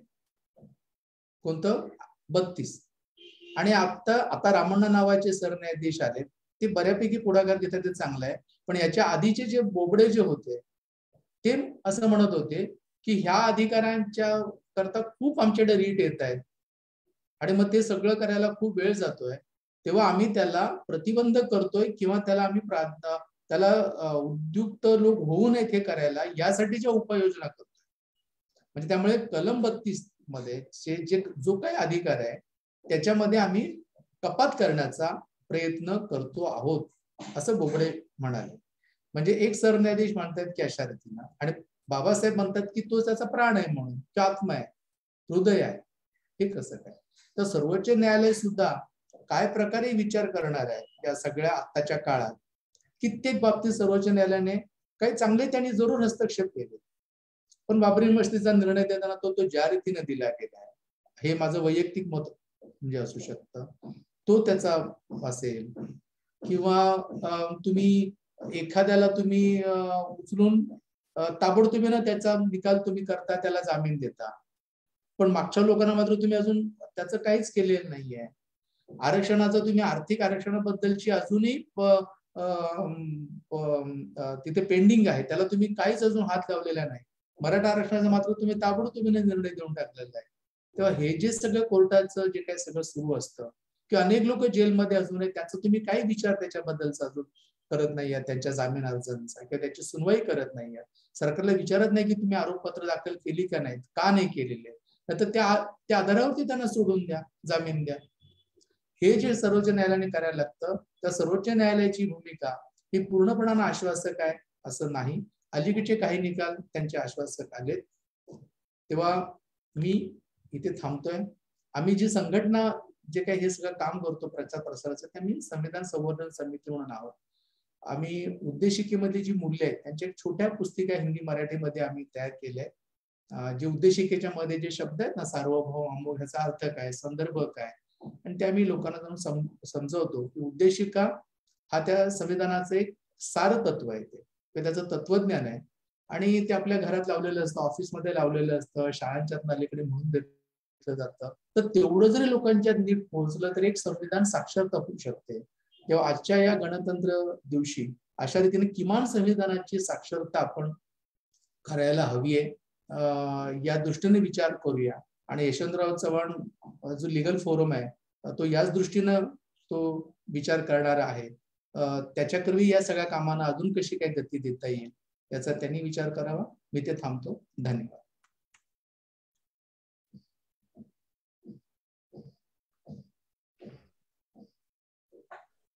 धन्यवाद सावंत सर. खूप छान पद्धतीने भारतीय संविधानाचे मूलभूत अधिकार या विषयावरती आपण बोललात. त्यातमधले मूलभूत अधिकार, स्वातंत्र्य अधिकार, स्वातंत्र्य अधिकारातली वेगवेगळे उदाहरणं देऊन तुम्ही चांगल्या पद्धतीने मार्गदर्शन केलं. मी पुढचे वक्ते आहेत यशवंतराव चव्हाण प्रतिष्ठानचे विधी सल्लागार व सदस्य सचिव जयमंगल धनराज यांना विनंती करतो की त्यांनी आपलं वक्तव्य बोलावं असं मी त्यांना विनंती करतो. सर, फक्त इतकं की धनराज सरांचं सुरू होण्याच्या आधी जर कोणाला मला काही विचारायचं असेल तर एक 5 मिनिटं आपण घेऊया.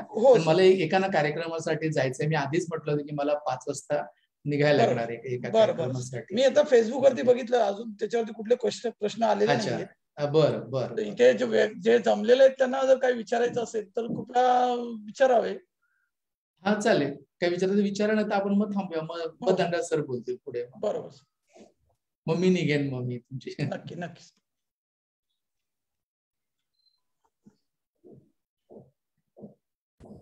हॅलो.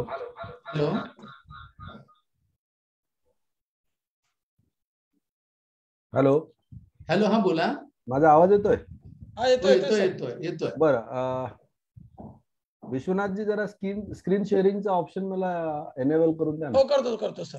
अच्छा, मग सर मी थांबू. मग चालेल सर, चालेल. धनराज सर, तुम्हाला तुमची क्षमा मागतो, मी तुमचं ऐकू शकणार नाही, पण मी फेसबुक वरती नंतर आणि आपण नंतर भेटू नक्की. अगदी ओके, आवडेल आपण भेटायला. मला एका कार्यक्रमाला जायचंय. सगळ्यांना मी तुमची क्षमा मागतो आणि धन्यवाद देतो की तुम्ही मला या कार्यक्रमात बोलवलं आणि ऐकून घेतलं. Okay sir. Okay, thank you. Sir, मी दिलाय स्कॅन शेअरिंग. बरं.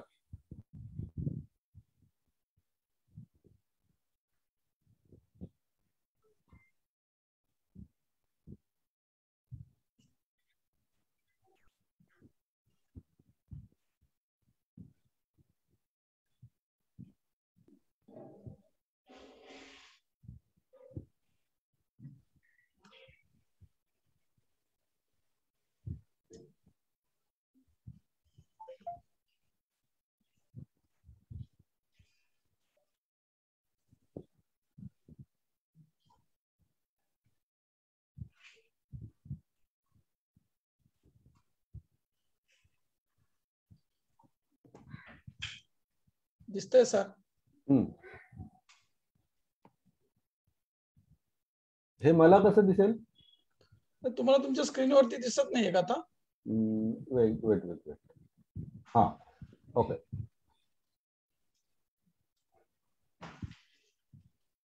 स्क्रीन पूर्ण दिसते ना तुम्हाला लोकांना सर्वांना? हो, सगळ्यांना पूर्ण दिसत. सर्वांना सर्वप्रथम प्रजासत्ताक दिनाच्या निमित्तानं हार्दिक शुभेच्छा. 73वा वर्धापन दिन आपण भारतीय गणराज्याचा साजरा करत आहोत. खरं म्हणजे एखाद्या देशाच्या इतिहासामध्ये ही फार मोठी घटना आहे की त्या देशाचं संविधान बनवून 73 वर्षांचा कालावधी लोटलाय आणि त्या संविधानावर तो देश वाटचाल करतोय. ज्या देशामध्ये हजारो वर्ष या आधी कधीही संविधान निर्मिती हा प्रयोग झालेला नव्हता किंवा संविधान बनणे ही प्रोसेस त्या देशामध्ये कधीही घडून आली नव्हती, ती आपल्या देशात मागील हजारो वर्षाच्या इतिहासामध्ये प्रथमतः घडली आणि त्याला 73-72 वर्ष पूर्ण झाली.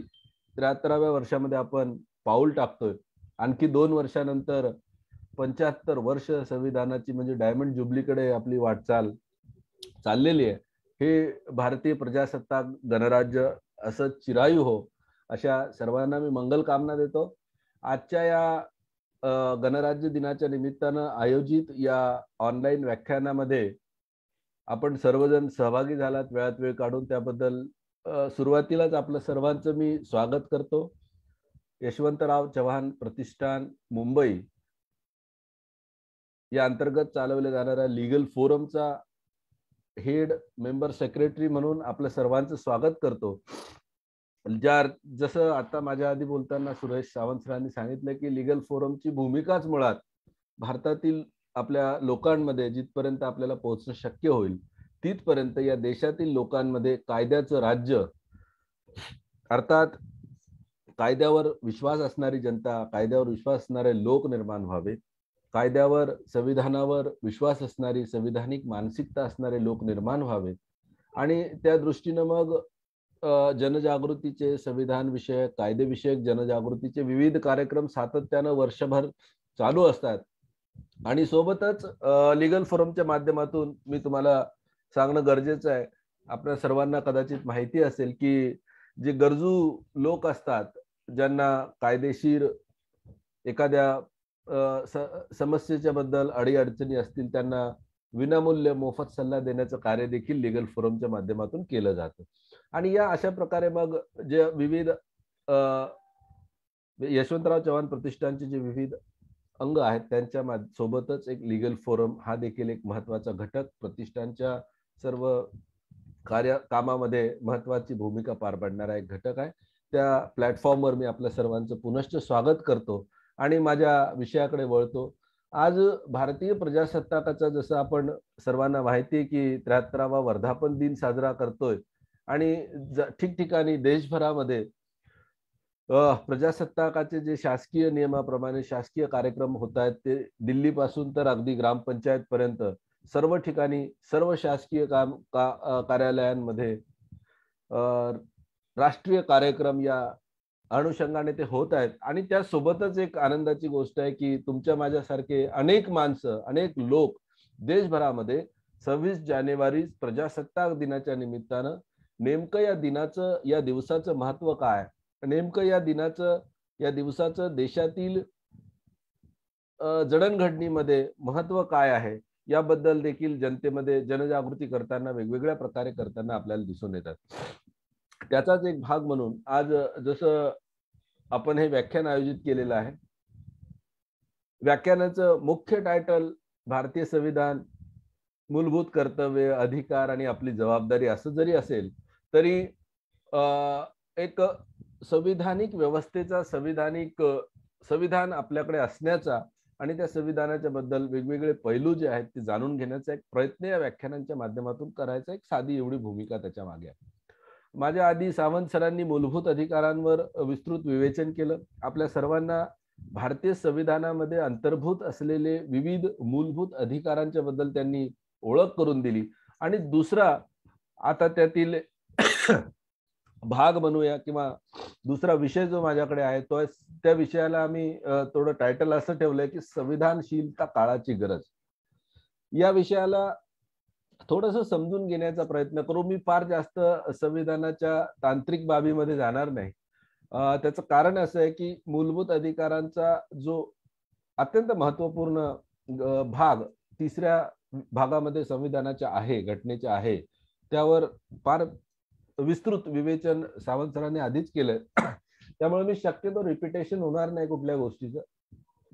मात्र मला एक आवर्जून आपल्या सर्वांना सांगावं असं वाटतं की भारताचं संविधानच नव्हे, जगातील कुठल्याही देशाचं संविधानच नव्हे, तर कोणताही कायदा समजून घेत असताना, कायद्याचा विद्यार्थी या नात्याने मी तुम्हाला अधिकाराने ते सांगू शकतो की कोणताही कायदा समजून घेत असताना प्रामुख्याने दोन गोष्टींना समजून घेणं गरजेचं असतं. आणि त्या दोन गोष्टी कोणत्या, तर तुम्हाला आपल्याला सर्वांना माहिती आहे, कुठलाही कायदा जेव्हा आम्ही घेतो, उदाहरणार्थ भारताचं संविधान जरी आपण अभ्यासासाठी घ्यायचं म्हटलं तर भारताच्या संविधानामध्ये जसं आपल्या सर्वांना माहिती आहे की जेव्हा बनलं तेव्हा 395 आर्टिकल्स, ज्याला अनुच्छेद म्हटलं जातं, 395 आर्टिकल्स होते. मग त्या आर्टिकल्सला, त्या अनुच्छेदांना जसं आर्टिकल म्हटलं जातं संविधानामध्ये, एखादा दुसरा कायदा घ्या जसं इंडियन पिनल कोड, त्याच्यामध्ये सेक्शन्स आहेत. तर प्रत्येक कायद्यामध्ये तुम्हाला असं दिसेल की काही विशिष्ट घटक, विशिष्ट विषय नंबर देऊन त्याच्यामध्ये ऍड केलेले असतात, समजावून सांगितलेले असतात, इलॅबोरेट केलेले असतात. आणि त्यांना एकतर आर्टिकल, कुठे सेक्शन, सबसेक्शन, क्लॉज, अशा सगळ्या प्रकारे ते ओळखले जातात. त्याला म्हणूया आपण कायद्यातील तरतुदी. आणि कुठल्याही कायद्याचं पुस्तक तुम्ही आपण घेतलं तर त्या तरतुदी समजून घेणं फार काही कठीण नसतं. म्हणजे कुणी, आपण अगदी आता तर इंटरनेटचा जमाना आहे, काळ आहे, इंटरनेटवर तुम्ही ओपन केलं, गुगलमध्ये टाकलं भारतीय संविधान, Indian constitution, article number so and so, तर आपल्याला अगदी फिंगर टिपवर सगळ्या गोष्टी मिळू शकतात. त्या कायद्याच्या तरतुदी, कायद्याच्या पुस्तकात असणाऱ्या तरतुदी, हा एक भाग समजून घ्यावा लागतो कोणताही कायदा समजून घेताना. आणि दुसरा भाग समजून घेणं गरजेचं असतं, तो म्हणजे त्या तरतुदींच्या मागील तत्वज्ञान. म्हणजे तरतुदी आणि तत्वज्ञान, provisions of the law and philosophy of the law. कायद्यातील तरतुदी आणि कायद्यातील त्या तरतुदींच्या मागे असणारं तत्वज्ञान, या दोन गोष्टी एकत्रित समजून घेतल्याशिवाय एखाद्या कायद्याचं योग्य किंवा अयोग्यपण, ज्याला आपण म्हणतो व्हॅलिडिटी और इनव्हॅलिडिटी, तो कायदा गरजेचा आहे की गरजेचा नाही, या बाबी समजून घेण्यासाठी या दोनही गोष्टी समजून घेणं खूप गरजेचं असतं. आणि नेमकं फक्त एखादं पुस्तक उघडून कायद्यात लिहिलेल्या तरतुदी वाचायला माणसं जातात आणि ती तरतूद वाचून मला वाटतं ही तरतूद माझ्या हिताची आहे तर ती चांगली आहे, माझ्या हिताची नसेल तर ती तरतूद चुकीची आहे, हा सरळ सरळ मोघमपणे आपलं मत बनवून मोकळं होतं. आणि नेमकं भारतीय संविधानाच्या बद्दल ते झालेलं असल्याचं आपल्याला प्रामुख्यानं दिसून येतं. तसं नसतं. थोडंसं धारिष्ट्याचं स्टेटमेंट करतोय मी की भारतीय संविधानाला समजून घेण्यात आपण लोक कमी पडलेलो आहोत, भारतीय लोक, असं म्हणायला हरकत नाही. कारण एकीकडे संविधानाला देशाचा सर्वोच्च ग्रंथ मानणारे, देशाचं अभिमान मानणारी माणसं देखील देशामध्ये आहेत, आणि दुसरीकडे त्याच वेळी संविधानाचा विरोध करणारी, संविधानाला ते गरजेचं नाही असे मानणारी, किंवा संविधानाला आपण पाहिलं अनेकदा दुर्दैवानं म्हणा किंवा कसंही म्हणा, परंतु संविधानाला पायदळी तुडवण्याचा, संविधान जाळण्याचा, राष्ट्रद्रोहीपणा करण्याची मानसिकता असणारे देखील लोक देशामध्ये आहेत. मग हे का होतं? संविधान तर आहे, देशातील नव्हे, आपल्या देशातीलच नव्हे तर जगातील संविधानाच्या अभ्यासकांनी हे मान्य केलंय की भारताचं संविधान हे जगातील सर्वोत्कृष्ट संविधान आहे म्हणून मान्य केलेलं आहे. परंतु तसं असताना देखील आज 73 वर्षाच्या प्रवासामध्ये दुर्दैवानं असे काही प्रसंग आपल्याला जी पाहण्याची वेळ येते, त्याचे कारण मीमांसा होणं गरजेचं आहे, त्याचे कारण शोधण्याची गरज आहे. आणि ते कारण शोधत असताना जो प्रवास आपण करतोय, त्या प्रवासावर ज्या बऱ्याच गोष्टी, अनेक प्रयत्न करावे लागणार आहेत, त्या प्रयत्नाचाच एक भाग म्हणून आजचा हा कार्यक्रम. मी जसं आधी बोललो की कायद्याच्या तरतुदी समजून घेणं आणि सोबत त्या कायद्यामागील तत्वज्ञान समजून घेणं, या दोनही गोष्टी सोबत झाल्याशिवाय कुठल्याही कायद्याला बरं किंवा वाईट मानणं आणि ते बघा, कुठल्याही कायद्याच्या मागे फिलॉसॉफी काय आहे, कुठून कळणार, कसं कळणार? एवढं मोठं संविधान 395 आर्टिकल जेव्हा बनलं तेव्हा होता, आता 400च्या वर अनुच्छेद आहेत. मग कायद्याचे विद्यार्थी परीक्षेसाठी अभ्यास करतात म्हणून ठीक आहे तोपर्यंत, परंतु ज्यांना कायद्याचा अभ्यास करण्याची संधी मिळत नाही किंवा जे LLB चे ऑफिशियली विद्यार्थी राहत नाहीत, त्या लोकांना, त्या माणसांना हे संविधान कळावं कसं?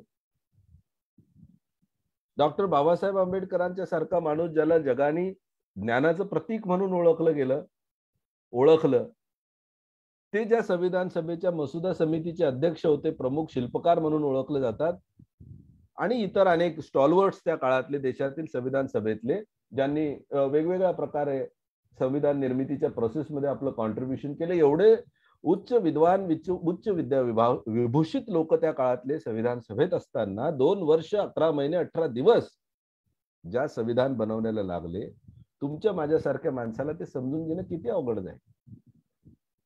आणि म्हणून आपण जे जाणकार लोक आहोत, ज्यांना ही भूमिका गरजेची वाटते की देशातील सर्वसामान्य माणसाला, देशातील कमी शिकलेल्या माणसाला, ज्याला संविधान वाचण्याची, समजून घेण्याची संधी मिळाली नाही, त्या माणसाला, देशातील अज्ञानी माणसाला देखील हे संविधान समजणं गरजेचं आहे. आणि हे संविधान जर त्याच्या हिताचा आहे हा विश्वास त्याला आला, तर मग कदाचित हे जे असे काही, मी ज्याला स्पष्टपणे बोललो की राष्ट्रद्रोही प्रकार होतात ना, ते थोडेसे आळा बसेल त्यावर. परंतु तो आळा आपण म्हणतो म्हणून बसणार नाही, आपल्याला त्यासाठी प्रयत्न करावे लागतील. हे प्रयत्न करायचं म्हणजे नेमकं आपल्याला काय करायचं आहे ते थोडंसं समजून घेण्याचा प्रयत्न करूया. आपल्या देशातील लोकांना संविधानाच्या बद्दल साक्षर करणे, संविधानाच्या बद्दल अवेकन करणे म्हणजे जागृत करणे, अर्थात त्या लोकांना संविधानशील बनवणे. आणि म्हणून तो विषय ठेवलेला आहे की संविधानशीलता ही काळाची गरज काय. आणखी थोडंसं पुढे जाण्यापूर्वी मी परत एकदा तुम्हाला त्या शब्दाची, त्या कन्सेप्टची, त्या संकल्पनेची ओळख करून देतो. याच्यामध्ये 2 शब्द तुम्हाला प्रामुख्याने दिसतात, एक संविधान आणि दुसरं शीलता. आपल्याला एक शब्द माहिती आहे, संवेदना. ज्या माणसाच्या संवेदना जागृत आहेत, ज्या माणसाच्या संवेदना जिवंत आहेत, त्या माणसाला आपण संवेदनशील माणूस म्हणतो. अगदी त्याच धर्तीवर ज्या माणसाच्या मनातील संवैधानिक मूल्य ही जिवंत आहे, त्याच्यामध्ये संवैधानिक मूल्यांच्या बद्दल जागृती आहे, त्या संवैधानिक मूल्यांच्या संवर्धनासाठी प्रयत्न करणे जो आपली जबाबदारी समजतो, त्या माणसाला आम्ही संविधानशील माणूस म्हणायला हरकत काय? दुसऱ्या शब्दात सांगायचं तर त्या माणसाला आपण संविधानशील माणूस म्हणूया. आणि मग एक माणूस जेव्हा संविधानशील होतो, तो आपल्या आजूबाजूच्या संपर्कात येणाऱ्या आपल्या सहकाऱ्यांना, मित्रांना, कुटुंबियांना, समाज बांधवांना, पर्यायाने देश बांधवांना आपल्यासारखं, अर्थात संविधानशील बनवण्याच्या प्रक्रियेचा एक घटक बनून या देशात संविधानाच्या प्रती असणारे गैरसमज दूर करून त्या संविधानाची ओळख करून देतो, त्या संविधानाबद्दल जागृती करून देतो. आणि मग हा संविधानाच्या बद्दल, संवैधानिक मूल्यांबद्दल, संवैधानिक व्यवस्थांबद्दल, संवैधानिक यंत्रणांबद्दल, संवैधानिक कार्यपद्धतींबद्दल, संवैधानिक नीतिमत्यांची जी मूल्य आहेत त्यांच्याबद्दल जागृत, त्यांच्याबद्दल विश्वास असणारा नागरिक संविधानाच्या विषयावर, संविधानाच्या दिशेवर, संविधानाच्या विचारांवर या देशाचं संचलन कसं होईल, मग या दृष्टीनं प्रयत्न करायला आपल्या सोबत पुढे येतो. तो त्या देशाचं संचलन संविधानाप्रमाणे होते की नाही हे पाहण्याचा त्याच्यामध्ये एक डोळस बुद्धी, डोळस वृत्ती त्याच्यामध्ये डेव्हलप होऊ शकते. आणि म्हणून संविधानशीलता आपल्या देशातील लोकांमध्ये निर्माण व्हावी. आपल्या आजूबाजूची माणसं संवेदनशील माणसं आहेत, ती संवेदनशील माणसं संविधानशील देखील व्हावीत, जेणेकरून एक चांगला राहणं योग्य, एकमेकांच्या भावनांचा जसा आदर करतो तसा एकमेकांच्या घटनादत्त अधिकारांचा आदर करणारा, सन्मान करणारा, गरज पडल्यास त्या अधिकारांना प्रस्थापित करण्याच्या प्रयत्नामध्ये हातात हात घेऊन एकमेकांच्या मदतीला उभा राहणारा समाज निर्माण होईल. पर्यायाने एक समृद्ध सक्षम राष्ट्र निर्माण होण्याची प्रोसेस आणखी पुढे चालेल, आणखी त्याला गती मिळेल. एवढं साधं याच्या मागचं एक या कन्सेप्टची, या भूमिकेची मी ओळख करून देण्याच्या दृष्टीने सांगणं गरजेचं होतं. आणि म्हणून मग आम्ही जेव्हा म्हणतो की ही काळाची गरज आहे, दुसरा पार्ट या विषयातला काळाची गरज, तर ती खरंच आहे का, हा पहिला प्रश्न आहे. चल ठीक आहे यार, आम्हाला संविधानशील होणं किंवा न होणं हे पटेल अथवा नाही, हे एका गोष्टीवर डिपेंड आहे की याची गरज आम्हाला वाटते का. कारण गरज असेल तर इच्छा निर्माण होते, आणि जेव्हा इच्छा निर्माण होते तेव्हा प्रयत्न सुरू होतात, आणि त्या प्रयत्नातून मग आपल्याला अपेक्षित असणारं साध्य करता येतं. त्यामुळे पहिलाच प्रश्न आहे की त्याची गरज आहे का. भारतातील लोकांना संविधानशील बनवण्याची गरज आहे का, हा सर्वात मूलभूत प्रश्न तुमच्या माझ्या समोर आहे. त्याचं उत्तर जर होकारार्थी असेल तर मग पुढच्या गोष्टी बोलण्यामध्ये अर्थ राहतो. मी आता तुम्हाला उत्तर द्या किंवा आताच तुम्ही त्याचं मला माझ्या प्रश्नाचं उत्तर द्या असं काही म्हणणार नाही. त्याची गरज आहे असं समजून मी पुढे चालतो. जसं आधीच्या वक्त्यांनी आपलं वक्तव्य संपवल्यानंतर एक प्रश्न उत्तराच्या तासासाठी आपल्या सर्वांना अपील केलं होतं. काही मिनिट आपण प्रश्न जर असतील त्यावर चर्चा करू. हे झाल्यानंतर आपण प्रश्न उत्तरामध्ये त्याचा उहापोह करण्याचा प्रयत्न करू. आता संवेदनशीलता, काळाची गरज हा नवीन शब्द आहे. या शब्दाचे असं समजा, आता या शब्दाला पुढे नेण्याच्या प्रोसेस मधले तुम्ही आणि मी, आपण सगळेच जण याला डेव्हलप करणारे, पुढे घेऊन जाणारे वाहक आहोत. मी औरंगाबादला LLB शिकत असताना माझे एक सिनियर सहकारी होते, प्राध्यापक श्रीकृष्ण मोरे नावाचे, जे औरंगाबादला प्राध्यापक आहेत लॉ कॉलेजला. त्या श्रीकृष्ण मोरे सरांनी या शब्दाला, खरं म्हणजे आम्हाला जेवढं आठवतं, त्यांनी पहिल्यांदा हा शब्द व्यक्त केला.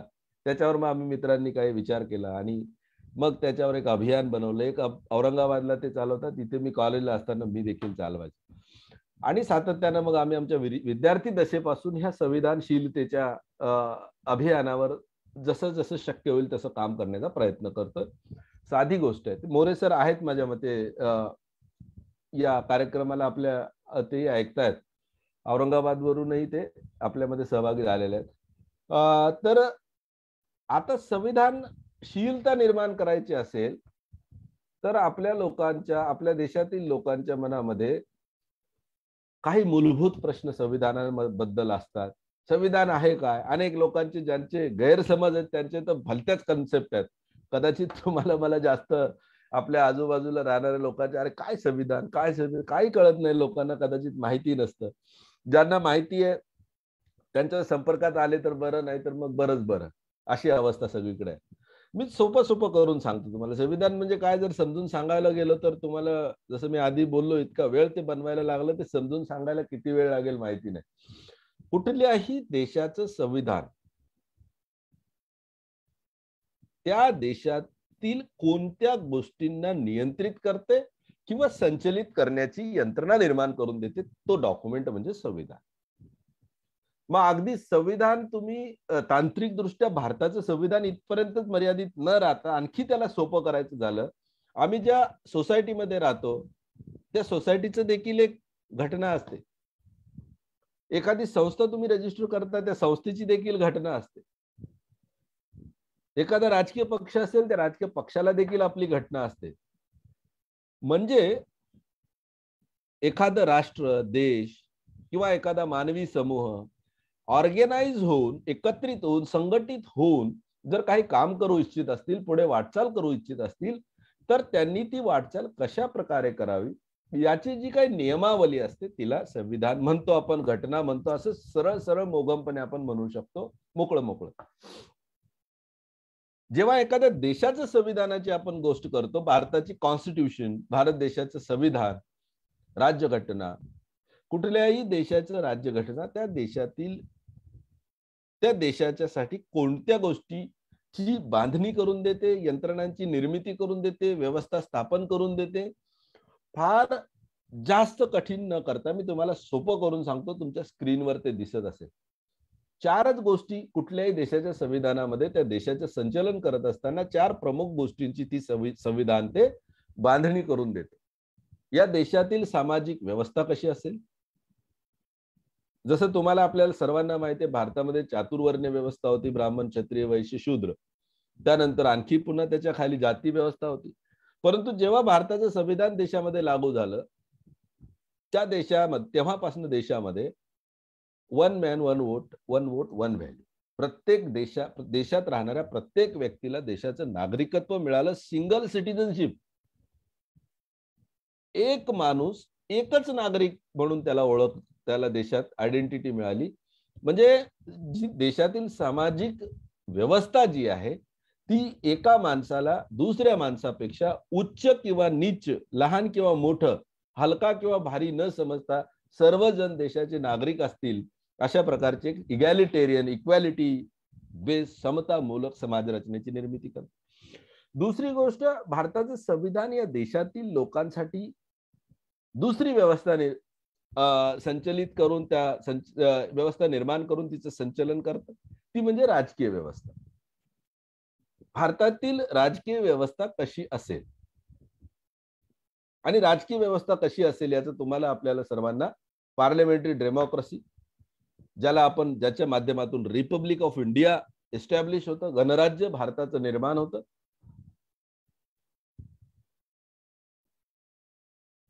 तिसरी गोष्ट, इकॉनॉमिक पॅटर्न देशातला कसा असेल, त्या देशाची अर्थव्यवस्था कशी असेल.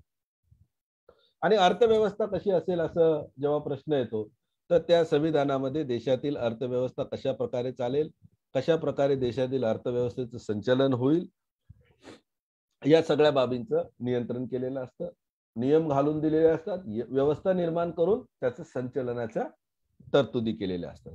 आणि चौथी गोष्ट असते ती म्हणजे त्या देशामध्ये न्याय व्यवस्थेचं संचलन, न्याय व्यवस्थेचं अनुचलन कसं होईल, ऍडमिनिस्ट्रेशन ऑफ जस्टिस, न्याय प्रक्रिया कशा प्रकारे त्या देशामध्ये राबविली जाईल याच्या बद्दलच्या तरतुदी असतात.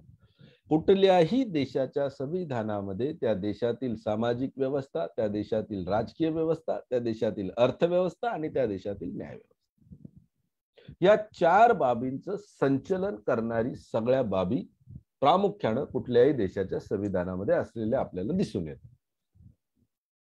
हे साधं संविधानाबद्दल समजून सांगायचं की काय असतं बाबा संविधान नेमकं, तर संविधान या 4 बाबींच्या आधारावर आपण एक थोडक्यामध्ये किंवा सोप्या शब्दामध्ये समजून घेण्याचा प्रयत्न करतो. प्रश्न असा आहे परत का या बाबी समजून घेतल्यानंतर लोकांच्या जीवनात काय फरक पडणार आहे, या बाबी समजून घेतल्यानंतर लोकांना काय म्हणजे त्यांच्या देशाच्या संचलनामध्ये त्यांचा काय रोल असणार आहे किंवा काय फरक पडणार आहे, काय भूमिका बदलणार आहे. निश्चितपणे बदलतील, तुम्ही समजून घ्या. आता ज्या पद्धतीनं सावंत सर आपला विषय मांडत होते, त्या विषयाला पुढे घेऊन जाताना आपल्या संविधानशीलतेच्या कॉन्टेक्स्ट मध्ये मी तुम्हाला एक बाबासाहेबांचं एक वाक्य, संविधान सभा जेव्हा निर्माण झाली, संविधान सभेनं आपलं काम केलं, सभेनं आपलं संविधान देशाचं निर्माण करून देशाला अर्पण केलं आणि 26 जानेवारीला ते स्वीकृत झालं. त्याची अंमलबजावणी सुरू झाली. या सगळ्या प्रोसेसमध्ये अनेक ठिकाणी डॉक्टर आंबेडकरांनी आपली मतं व्यक्त केली, आपले विचार मांडले, संविधान सभेतील विविध प्रश्नांना उत्तरं दिली. तुम्ही वेळ मिळाला सगळ्यांनी, माझी विनंती आहे तुम्हाला, संविधान सभेमध्ये बाबासाहेब आंबेडकरांचं भाषण आहे 25 नोव्हेंबर 1949. म्हणजे 26 नोव्हेंबर 1949ला संविधान देशाने स्वीकृत केलं, त्याच्या पूर्वसंध्येला एक भाषण बाबासाहेबांनी दिलं, जवळपास 48 मिनिटाचं पार्लमेंट मधलं, संविधान सभेमधलं ते इंग्लिश मधलं भाषण आहे. भाषण मुळात इंग्रजीमध्ये आहे.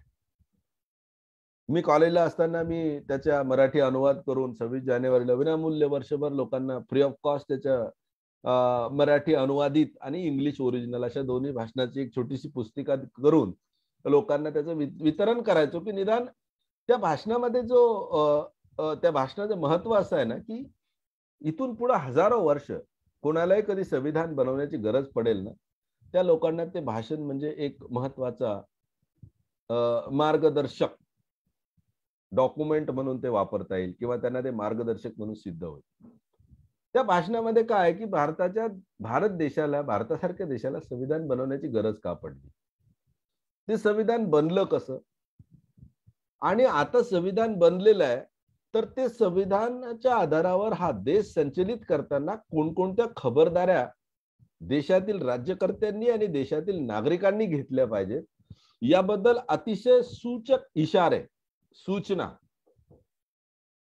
भारतीयांना बाबासाहेबांनी त्या भाषणामधून दिलेल्या आहेत.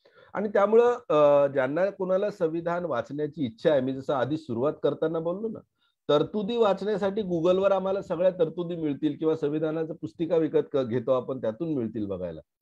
परंतु संविधानकारांच्या, घटनाकारांच्या मनामध्ये ती तरतूद संविधानात करण्यामागे त्यांच्या मनामध्ये भावना काय होती, भूमिका काय होती, त्यामागचं तत्वज्ञान काय आहे हे समजण्यासाठी ज्या काही गोष्टी थोड्याशा जाणकारांना रेफर कराव्या लागतील, त्यामध्ये ते भाषण फार महत्वाचं आहे.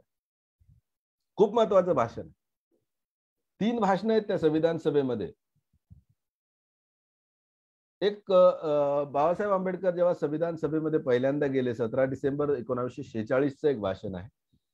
त्यानंतर 21 फेब्रुवारी 1948चं एक भाषण आहे आणि एक 25 नोव्हेंबर 1949. ही 3 भाषणं ज्यांना कोणाला संविधानावर काम करायचं, संविधान जागृतीवर काम करायचं, त्या प्रत्येक माणसाने त्या वाचल्या पाहिजे. ती भाषणं नुसती एकदा वाचून नाही, तुम्हाला मी सांगतो, प्रत्येक वेळी ते भाषण आपल्याला एक वेगळा बोध, वेगळा अर्थ समजून सांगणारं भाषण आहेत. आणि त्यामुळे जितकं शक्य होईल तितक्या वेळा ते वाचलं तर कदाचित आम्हाला संविधानिक जागृतीमध्ये, संविधान जागृतीमध्ये संविधानकारांची जी भूमिका होती ना, ती समजून घेताना, संविधानाचं तत्वज्ञान समजून घेताना थोडंसं एक असं समजा हा रेफरन्स आपल्याला खूप मदतगार साबित होईल, सिद्ध होईल. त्या भाषणांमध्ये एक बाबासाहेबांचा कोट मी इथं रेफर करतोय, ते तुम्ही वाचा. त्याचा अर्थ असा आहे की आज भारत देशामध्ये 2 वेगवेगळ्या प्रकारच्या विचारधारा आहेत ज्या भारतीय समाजाचं संचलन करतात. संविधान स्वीकार झाल्यानंतर काय होणार आहे की there are 2 ideologies governing Indian society. एकीकडे तर भारताच्या संविधानाच्या प्रिएम्बल मध्ये आपण इक्वॅलिटीचं तत्व घेतलेलं आहे, इक्वॅलिटीचं तत्व स्वीकारलेलं आहे. इक्वॅलिटी किंवा पॉलिटिकल आयडियल आपला स्वीकारताना आपण लाईफ मध्ये लिबर्टी, इक्वॅलिटी आणि फ्रॅटर्निटीचं तत्व, समता, स्वातंत्र्य, बंधुत्व आणि न्यायाचं तत्व स्वीकारलेलं आहे. परंतु दुसरीकडे जे आपले धार्मिक आधार आहेत किंवा जे आपले धार्मिक अधिष्ठान आहे, त्यामध्ये या गोष्टींना मात्र विरोध असल्याचं दिसून येतं. आणि म्हणून या ज्या ड्युअल मानसिकतेमध्ये आपण जातो आहोत, तेव्हा आपल्याला फार डोळसपणे प्रयत्न करण्याची, वाटचाल करण्याची गरज आहे, असं बाबासाहेब म्हणतात. ही बाब आम्ही समजून घेणं गरजेचं आहे. जसं धर्माच्या अधिकारावर बोलत असताना आधी बोलले की धर्म ही प्रत्येकाची व्यक्तिगत बाब आहे, परंतु जेव्हा राष्ट्र म्हणून आम्ही संचलन करतो, तेव्हा राष्ट्र म्हणून संचलन करताना राष्ट्राचं संचलन करण्यासाठी महत् प्रयासानं जी संविधान सभेनं जो डॉक्युमेंट बनवलेला आहे, भारताचं संविधान, त्या संवैधानिक मूल्यांच्या आधारावरच देशाचं संचलन व्हावं. आणि त्याचा आधार मूल जर काय असेल तर या देशातील नागरिकांमध्ये समता, स्वातंत्र्य, बंधुत्व आणि न्याय ह्या उद्दिष्टांची प्राप्ती करण्यासाठी आपल्या देशाची वाटचाल झाली पाहिजे, त्या दृष्टीने आपली वाटचाल झाली पाहिजे. आणि म्हणून आपण सर्वजण ह्या बाबींना थोडंसं गांभीर्याने समजून घेणं गरजेचं आहे. लोकांना संविधानशील बनवायचंय ना. मी एक कुणाच्या एक चांगल्या समजदार, जाणकार, अभ्यासू माणसाच्या तोंडून एक वाक्य ऐकलं होतं, हिंदीमध्ये ते वाक्य होतं की समझाने वाले को समझना होगा, समझाने वाले को समझना होगा और समझकर फिर औरों को समझाना होगा, असं ते वाक्य होतं. आता तुम्ही आणि मी जर हे संविधान जागृतीचं अभियान किंवा संविधान जागृतीचं कार्य खांद्यावर घेऊन चालायला निघणार असू, तर तुमची आणि माझी प्रामुख्यानं तुमची आणि माझी ही जबाबदारी आहे की आम्ही ते नीटनेटकेपणानं समजून घ्यायचं गरज, जेणेकरून आपल्या माध्यमातून ज्यांच्यापर्यंत आपण पोहोचू आणि या सगळ्या गोष्टी सांगू त्यांना देखील व्यवस्थितपणे आपल्याला त्या सांगता आल्या पाहिजेत, समजावता आल्या पाहिजेत. आणि म्हणून ते समझाने वाले को, अगर आपको और मुझे समझाने वाला बनना है, लोगों को समझाना अगर हमें है, तो हमको ठीक से वो पहले खुद समझना जरूरी है. एका दुसऱ्या कोटकडे मी तुम्हाला घेऊन जातो डॉक्टर आंबेडकरांच्या. मग जेव्हा कायद्याची आणि लॉ अँड ऑर्डर ज्याला म्हणतो प्रामुख्यानं आपण, कायदा आणि सुव्यवस्थेची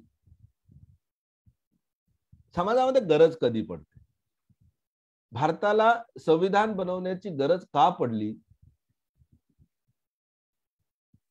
भारताला संविधान बनवण्याची गरज का पडली याचं उत्तर तुम्हाला बघा, किंवा भारत देशासारख्या देशाला पुढची वाटचाल करताना स्वातंत्र्यानंतरच्या संविधानाची गरज का आहे. आणि याचं उत्तर अतिशय सोपं आहे. तुम्ही हे एक कोट मी बाबासाहेबांचं परत एकदा इकडे दाखवतो तुम्हाला. ते कोट पाहिल्यानंतर तुमच्या लक्षात येईल, ते वाचल्यानंतर, की खरंच आमच्या देशाला संविधानाची गरज का आहे.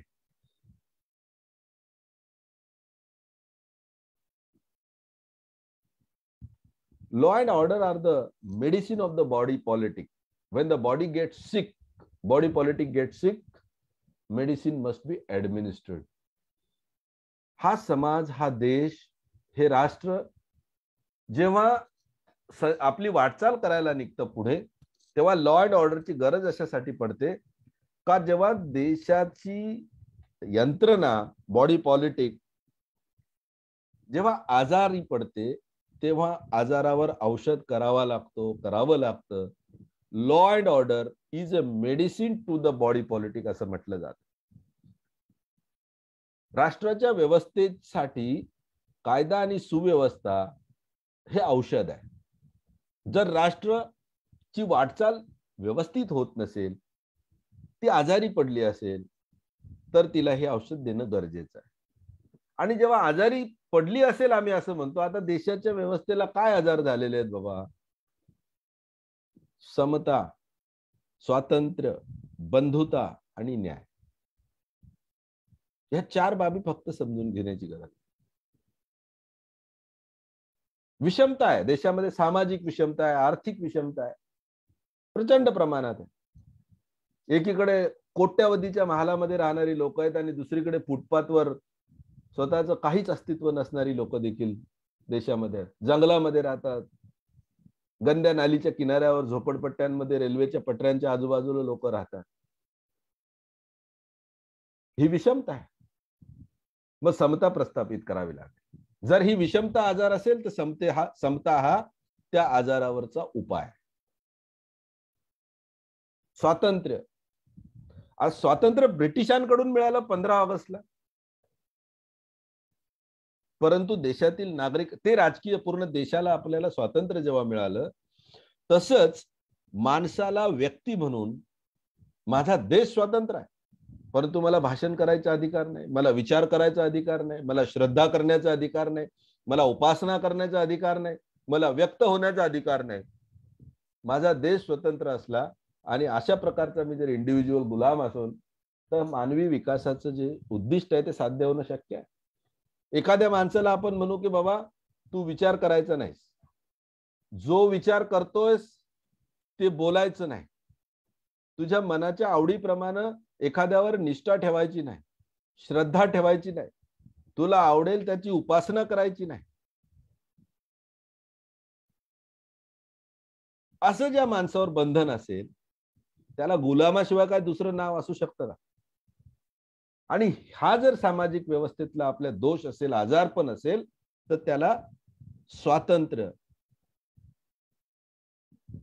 व्यक्ती स्वातंत्र्य, उपासनेचं, श्रद्धेचं, अभिव्यक्त होण्याचं, विचार करण्याचं, हे सगळे जे स्वातंत्र्य भारताच्या घटनेमध्ये प्रिएम्बल मध्ये वाचायला मिळतात, तो त्यावरचा इलाज. बंधुत्व. आज आपण मानतो, वास्तविकता आहे ती, आपण नाकारता कामा नये, की आपल्या देशातील लोक हे वेगवेगळ्या जातीमध्ये विखुरलेले लोक आहेत.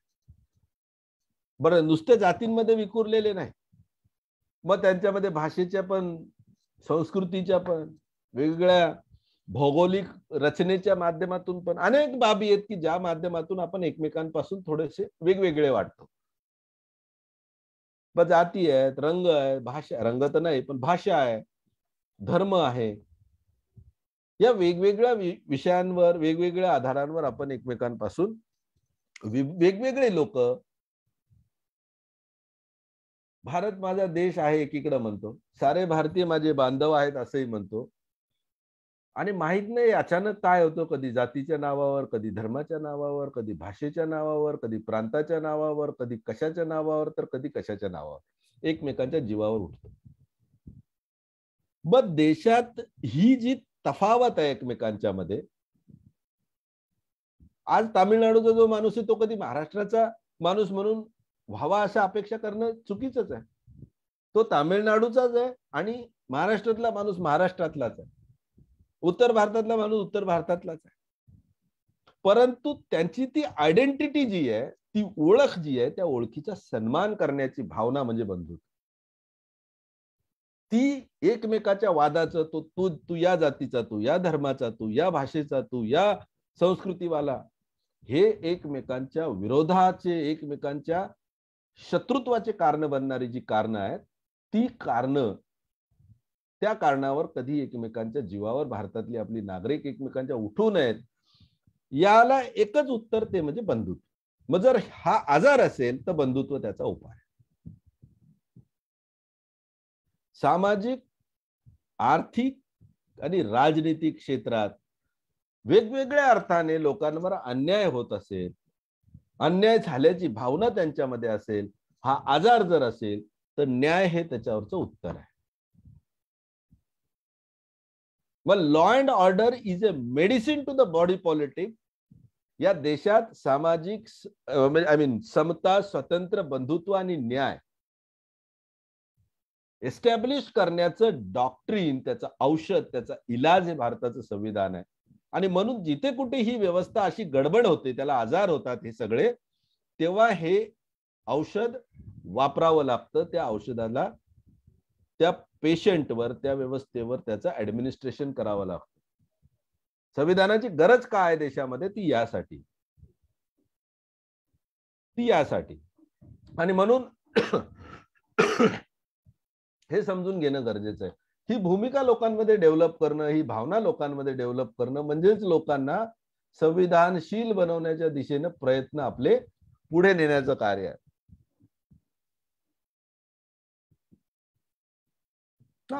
हे झालं बोलून, हे मी आधीच बोललो. त्यामुळं या सगळ्या बाबींचा आपण प्रकर्षानं, प्रामुख्यानं विचार करावा. संविधानशील या देशातील लोकांची मनं जर व्हावीशी आपणास वाटत असेल, तर आपल्याला अनेक बाबींवर काम करावं लागेल. संविधानाची तोंड ओळख करून द्यावी लागेल त्यांना, संविधानिक मूल्यांची ओळख करून द्यावी लागेल, संविधानिक यंत्रणांची ओळख करून द्यावी लागेल.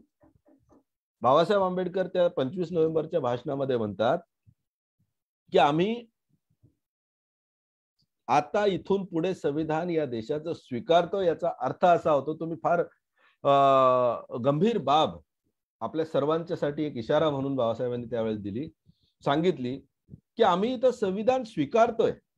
याचा अर्थ काय करतोय आम्ही? हे पुस्तक फक्त घरात आणून ठेवण्यापुरतं आपल्याला घेतोय का? नाही. संविधान स्वीकारतोय याचा अर्थ असा आहे की त्या संवैधानिक मूल्यांची आपल्या जीवनामध्ये, जीवनाच्या आपल्या वेगवेगळ्या क्षेत्रामध्ये जीवन जगताना आपल्याला त्याची रुजवणी करावी लागेल. ते रुजवावे लागतील, ते आपल्या जीवनाचा अविभाज्य घटक बनवावे लागतील. आणि ते सांगताना बाबासाहेब म्हणतात की जसं पूर्वी आपल्या अधिकारांचं हनन जर होत असेल तर आपण ब्रिटिशांना दोष देऊन मोकळं व्हायचो की ब्रिटिशांनी आपलं शोषण केलं. पण आता आम्ही स्वतंत्र भारत आहोत आणि इतकंच नव्हे तर आम्ही आता संविधान निर्माण करून आमच्या देशामध्ये आमची स्वतःची व्यवस्था या देशाच्या संचलनाची निर्माण करत आहोत. दुसऱ्या अर्थानं आपण आपल्या अधिकार प्राप्तीसाठी संवैधानिक मार्गांची बांधणी करत आहोत, संवैधानिक मार्गांची निर्मिती करत आहोत. आणि अशा स्थितीमध्ये आपल्या अधिकाराच्या प्रस्थापनेसाठी for enforcement of the right आता आपल्याला इतरांना दोष देण्याची संधी राहिलेली नाही. जसं पूर्वी ब्रिटिशांवर बोट ठेवून मोकळं व्हायचं नाही. आता जर या देशातील लोकांच्या अधिकाराचं हनन होत असेल तर त्याला इतर कोणीही जबाबदार नसणार, आपणच जबाबदार राहणार आहोत. आणि म्हणून आपल्या अधिकार प्राप्तीचे संवैधानिक मार्ग या संविधानाच्या माध्यमातून आपण निर्माण करत आहोत. आपल्या अधिकारांची प्राप्ती आणि त्या अधिकारांची स्थापना आता इथून पुढे संविधानिक मार्गांनीच झाली पाहिजे. असंवैधानिक मार्ग या देशाला अराजकतेकडे घेऊन जातील. मग अराजकतेकडे घेऊन जाणारे असंवैधानिक मार्ग कोणते? सत्याग्रहासारखे मार्ग. अधिकार प्राप्तीसाठी संविधानिक मार्गांचा अवलंब करण्याची सवय आम्हाला इथून पुढे आत्मसात करावी लागेल. किती मोठा इशारा होता, किती मोठा इशारा होता. आणि म्हणून या सर्व बाबी खूप गांभीर्याने समजून घ्यायच्या आहेत. मित्रांनो, हे जर नाही झालं तर काय होतं एक छोटंसं उदाहरण तुमच्या पुढे मी इथे या पुढच्या स्लाइड मध्ये बघा. यावर फंडामेंटल राईट डिस्कस करत असताना जे डिस्कशन झालं त्याच्याच अनुषंगाने जर हे आम्ही करण्यामध्ये मी जसं सुरुवात केली की नाही की 70 वर्षामध्ये आजही जर लोक देशाची संविधान जाळण्याची मानसिकता असणारे दळभद्री लोक या देशामध्ये आहेत, याचा अर्थ संविधानाच्या बद्दल जागृतीचं काम अजूनही पूर्ण झालेलं नाही. किंबहुना भारताच्या संविधानाबद्दल बऱ्याच प्रमाणात जागृतीची मोठ्या प्रमाणात गरज आहे असं चित्र देशामध्ये आजही आहे. मी साधं उदाहरण तुम्हाला सांगतो. हे न झाल्यामुळं काय होतं? अज्ञानी, अशिक्षित, अजान लोकांना त्याचा दोष देण्यात काही अर्थ नाही. जे शिकले सवरलेले आहेत, ज्यांच्या खांद्यावरही जबाबदारी आहे, त्यांनी ती जबाबदारी पार पाडली नाही म्हणून ही वेळ आली असं माझं व्यक्तिगत मत आहे. त्यामध्ये मी देखील तितकाच स्वतःला दोषी समजतो. आणि तो दोष दूर करण्याच्या दृष्टीनं मग जे शक्य होतील संविधान जागृतीसाठी ते प्रयत्न करण्यासाठी मी वेळ मिळेल तसा तो प्रयत्न करत राहतो. राईट टू इक्वॅलिटी देशाच्या संविधानामध्ये आहे. 14 आर्टिकल मध्ये, आता ते पुन्हा रिपीट म्हणजे त्याला आता पर्याय नाही त्यामुळे मी मला थोडंसं रिपीट करतो.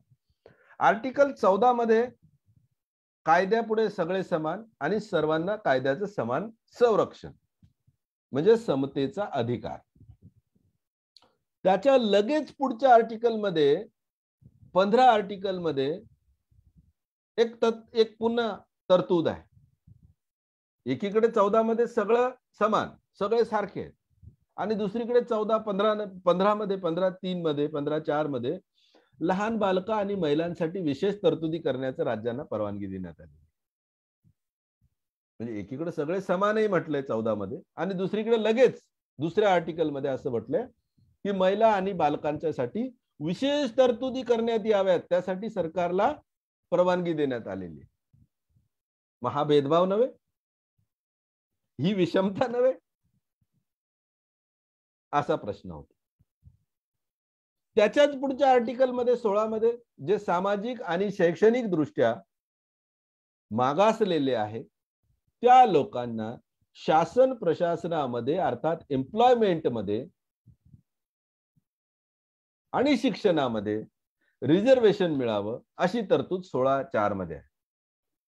आणि मग त्याच्यावर मोठा प्रश्न, भल्ला मोठा प्रश्न मांडला जातो की एकीकडे समतेची भाषा करतं संविधान 14 आर्टिकल मध्ये आणि 15-16 आर्टिकल मध्ये पुन्हा लोकांमध्ये भेदभाव करून रिझर्वेशनची काय गरज आहे? मग समता कुठे आहे? बरोबर. परंतु इक्वॅलिटीला नुसती इक्वॅलिटी समजणं हा गैरसमज आहे. इक्वॅलिटी स्थापित करताना तिला इक्विटी सोबत समजून घेणं गरजेचं आहे. आणि ते जे चित्र तुम्हाला दिसतं ना, एक फार बोलकं चित्र या अनुषंगाने आपल्या सगळ्यांना ते समजावून सांगण्यामध्ये मदतगार सिद्ध होईल. हे चित्र बघा तुम्ही, इक्वॅलिटी आणि इक्वॅलिटीच्या नावाखाली एखाद्या एकदम सुदृढ माणसाला, तोही माणूस आहे, आणि त्याच्यासोबत एक मरतुकडा माणूस आहे, तोही माणूस आहे. मग एकदम धष्टपुष्ट सुदृढ माणसाला इक्वॅलिटीच्या नावाखाली एखाद्या मरतुकड्या माणसाच्या सोबत भांडण कुस्ती करायला लावणं, ही समता होईल का हो? किंवा जो माणूस बिचारा एका पायानं अधू आहे, एक पायच नाही त्याला, आणि त्याला माझ्यासोबत माझे दोन्ही पाय ठणठणीत आहे, माझ्यासोबत पळायला लावणं, तो पण माणूस, तू पण माणूस, दोघं इक्वल आहात, पळा. इक्वॅलिटीच्या नावाखाली हे साध्य बरोबर होईल का? मग इक्वॅलिटी समजून घेताना इक्विटी सोबत समजून घेणं गरजेचं आहे. इक्वॅलिटी म्हणजे सेम, सारखेपणा,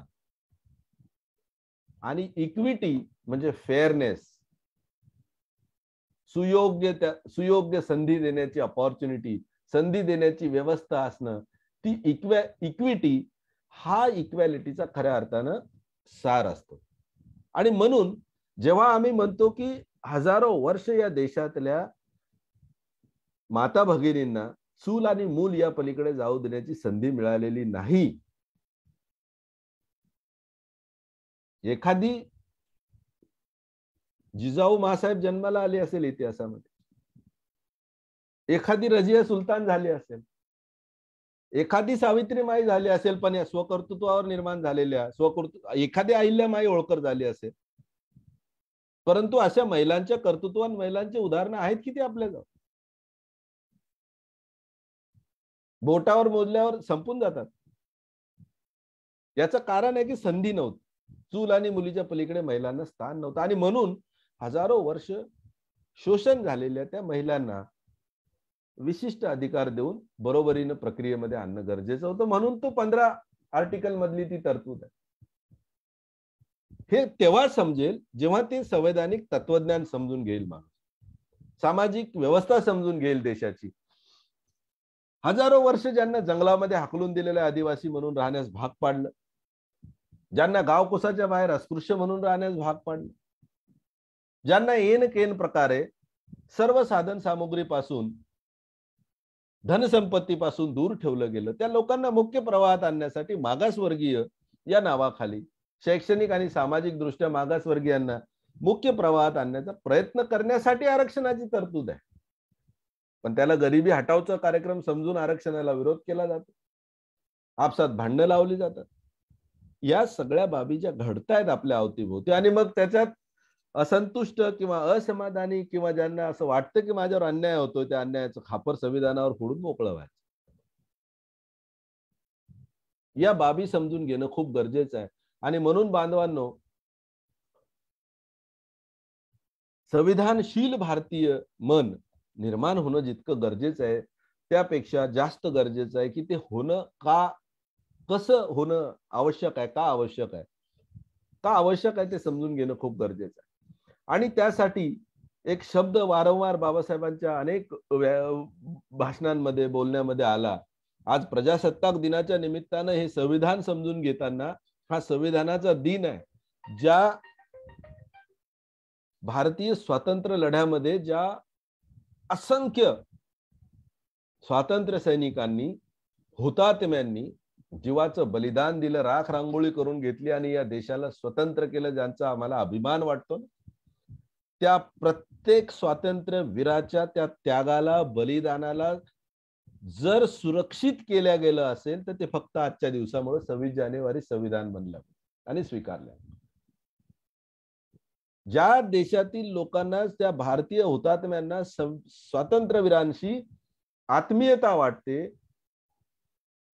त्या स्वातंत्र्यवीरांच्या त्यागाला न्याय देणारं डॉक्युमेंट आहे भारताचं संविधान आहे. अन्यथा तुम्हाला, मला सर्वांना चांगल्या प्रकारे माहिती आहे की जेव्हा भारत स्वतंत्र झाला ब्रिटिशांच्या राजवटीतून, 550 पेक्षा जास्त संस्थानिक राजे या देशामध्ये होते. भारताचा जो काय नकाशा आज एक राष्ट्र म्हणून दिसतो तो या भारतीय संविधानाच्या निर्मितीमुळे दिसतो. स्वातंत्र्य झाला होता भारत, नाही अशातला भाग नाही, त्यागाला फळ आलं, परंतु त्या त्यागाला सन्मान देण्याचं काम, त्या त्यागाला मानाचा मुजरा आपण म्हणूया, त्या त्यागात सांडलेल्या एका एका रक्ताला सन्मान देण्याचं, रक्ताच्या थेंबाला सन्मान देण्याचं काम जर कधी झालं असेल तर ते या डॉक्युमेंटच्या माध्यमातून झालं. आणि म्हणून या सगळ्या बाबी फार गांभीर्यानं, नाही एकीकडे देशातील हुतात्म्यांचा सन्मान करायचा, त्यांचा गौरव करायचा, स्वातंत्र्यवीरांचा गौरव करायचा, स्वातंत्र्य सैनिकांचा गौरव करायचा, आणि दुसरीकडे संविधानाच्या प्रती जाळायच्या, हा जो कर्मदरिद्रीपणा आहे ना तो कमी झाला पाहिजे, कमी झाला, ते गरजेचं आहे. आणि म्हणून त्यासाठी लागणारी सगळ्यात महत्वाची बाब म्हणजे आमच्या देशातील लोकांचं मन संविधानशील होणं गरजेचं आहे. खूप बाबासाहेब आंबेडकर त्यासाठी बोलतात, ते अतिशय स्पष्ट इशारा आहे की कॉन्स्टिट्यूशनल मॉरॅलिटी म्हणजे संवैधानिक नीतिमत्ता ही काही नैसर्गिक बाब नाहीये. नैसर्गिक बाब नाही त्याचा अर्थ असा की ती माणसाच्या सोबत जन्मानं येत नाही, ती जन्मता येणारी भावना नाही. संविधानिक नैतिकता, संविधानशीलता, it has to be cultivated. तिची मशागत करावी लागते, तिला निर्माण करावं लागतं, तिला रुजवावं लागतं. आणि आपल्या लोकांना अजून ती बाब समजून घेणं गरजेचं आहे, समजून घ्यायची गरज आहे. We must realise that our people have yet to learn it. आपल्या लोकांना हे समजून घ्यावं लागेल की ती गोष्ट आपल्याला अजून शिकायची बाकी आहे.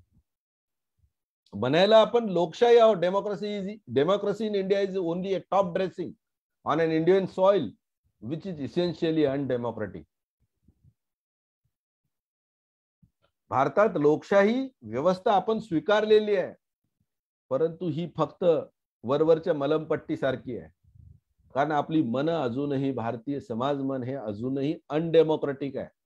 अजूनही तो माणसांना जातीच्या आधारावर लहान मोठं समजण्याची मानसिकता असणारा माणूस आहे. अजूनही एका भाषेची लोक दुसऱ्या भाषेच्या लोकांवर तितकंच प्रेम करतील याची शाश्वती देता येत नाही. ही वास्तविकता आहे, ती आपण नाकारू शकत नाही.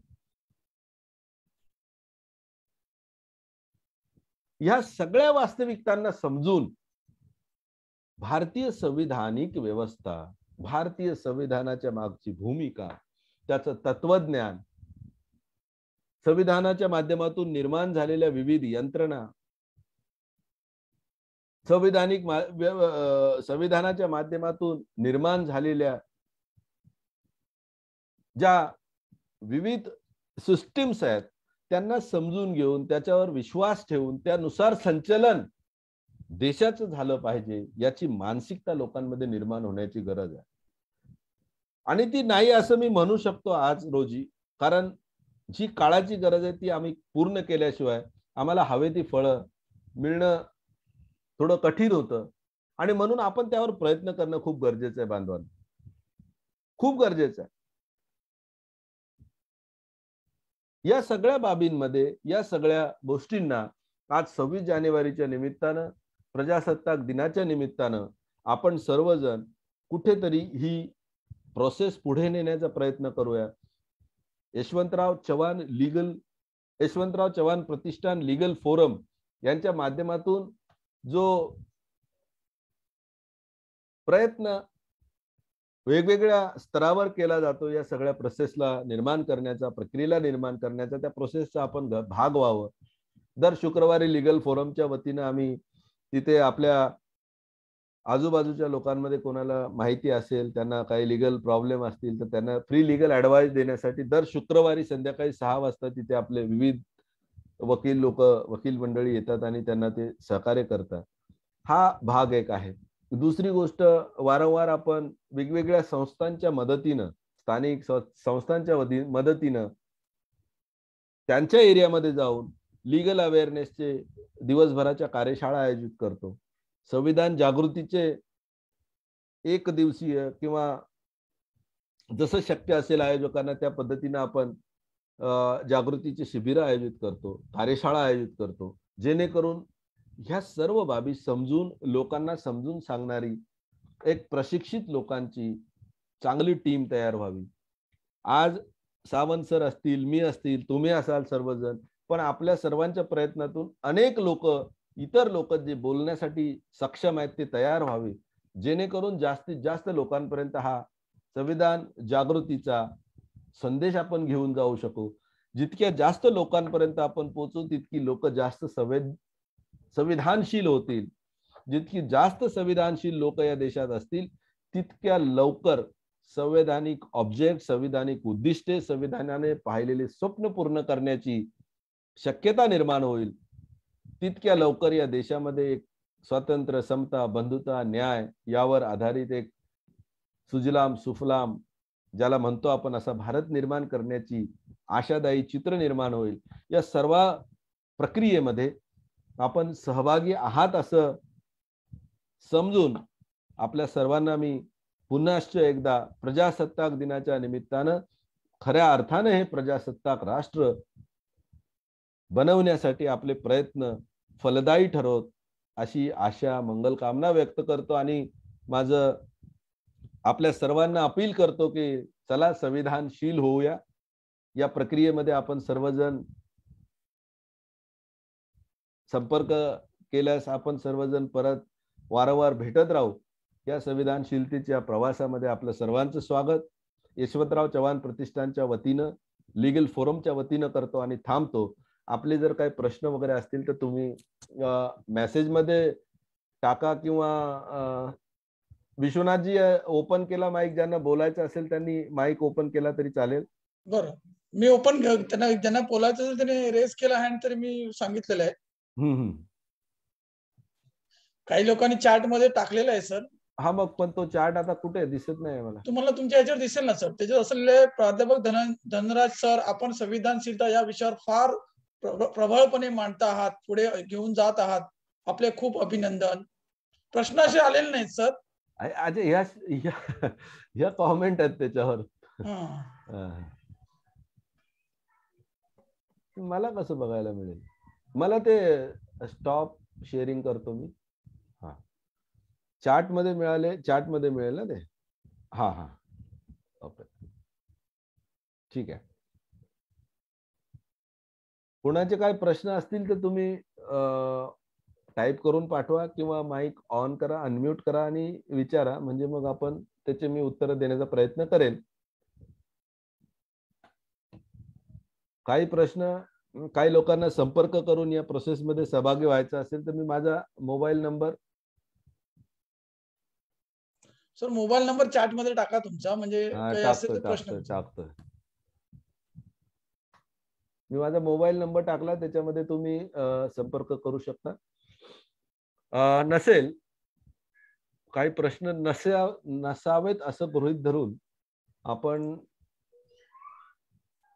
पुढे तुमच्या नियोजनाप्रमाणे चला मग. विश्वनाथजी,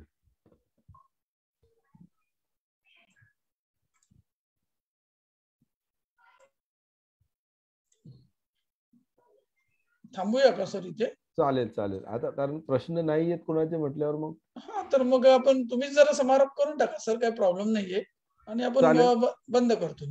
हा हा, समारोप तर तसा केलेला आहे, औपचारिक तुम्ही केलाच आहे. समारोप करताना आपल्या सर्वांचे मी मनःपूर्वक आभार मानतो. आपण वेळात वेळ काढून संविधान जागृतीच्या निमित्तानं म्हणा, प्रजासत्ताक दिनाच्या या कार्यक्रमाला उपस्थित राहिला. यापुढेही आपण असेच या कार्यक्रमाला पुढील वाटचालीमध्येही सोबत राहाल अशी आशा व्यक्त करतो. आपल्या सर्वांचे आभार मानतो. विशेषतः विश्वनाथजी, तुमचे पण आभार. या कार्यक्रमाला तुम्ही टेक्निकल सपोर्ट करून यशस्वी होण्यामध्ये हातभार लावला, त्याबद्दल आपले आभार. आपल्या सर्वांचे आभार. धन्यवाद.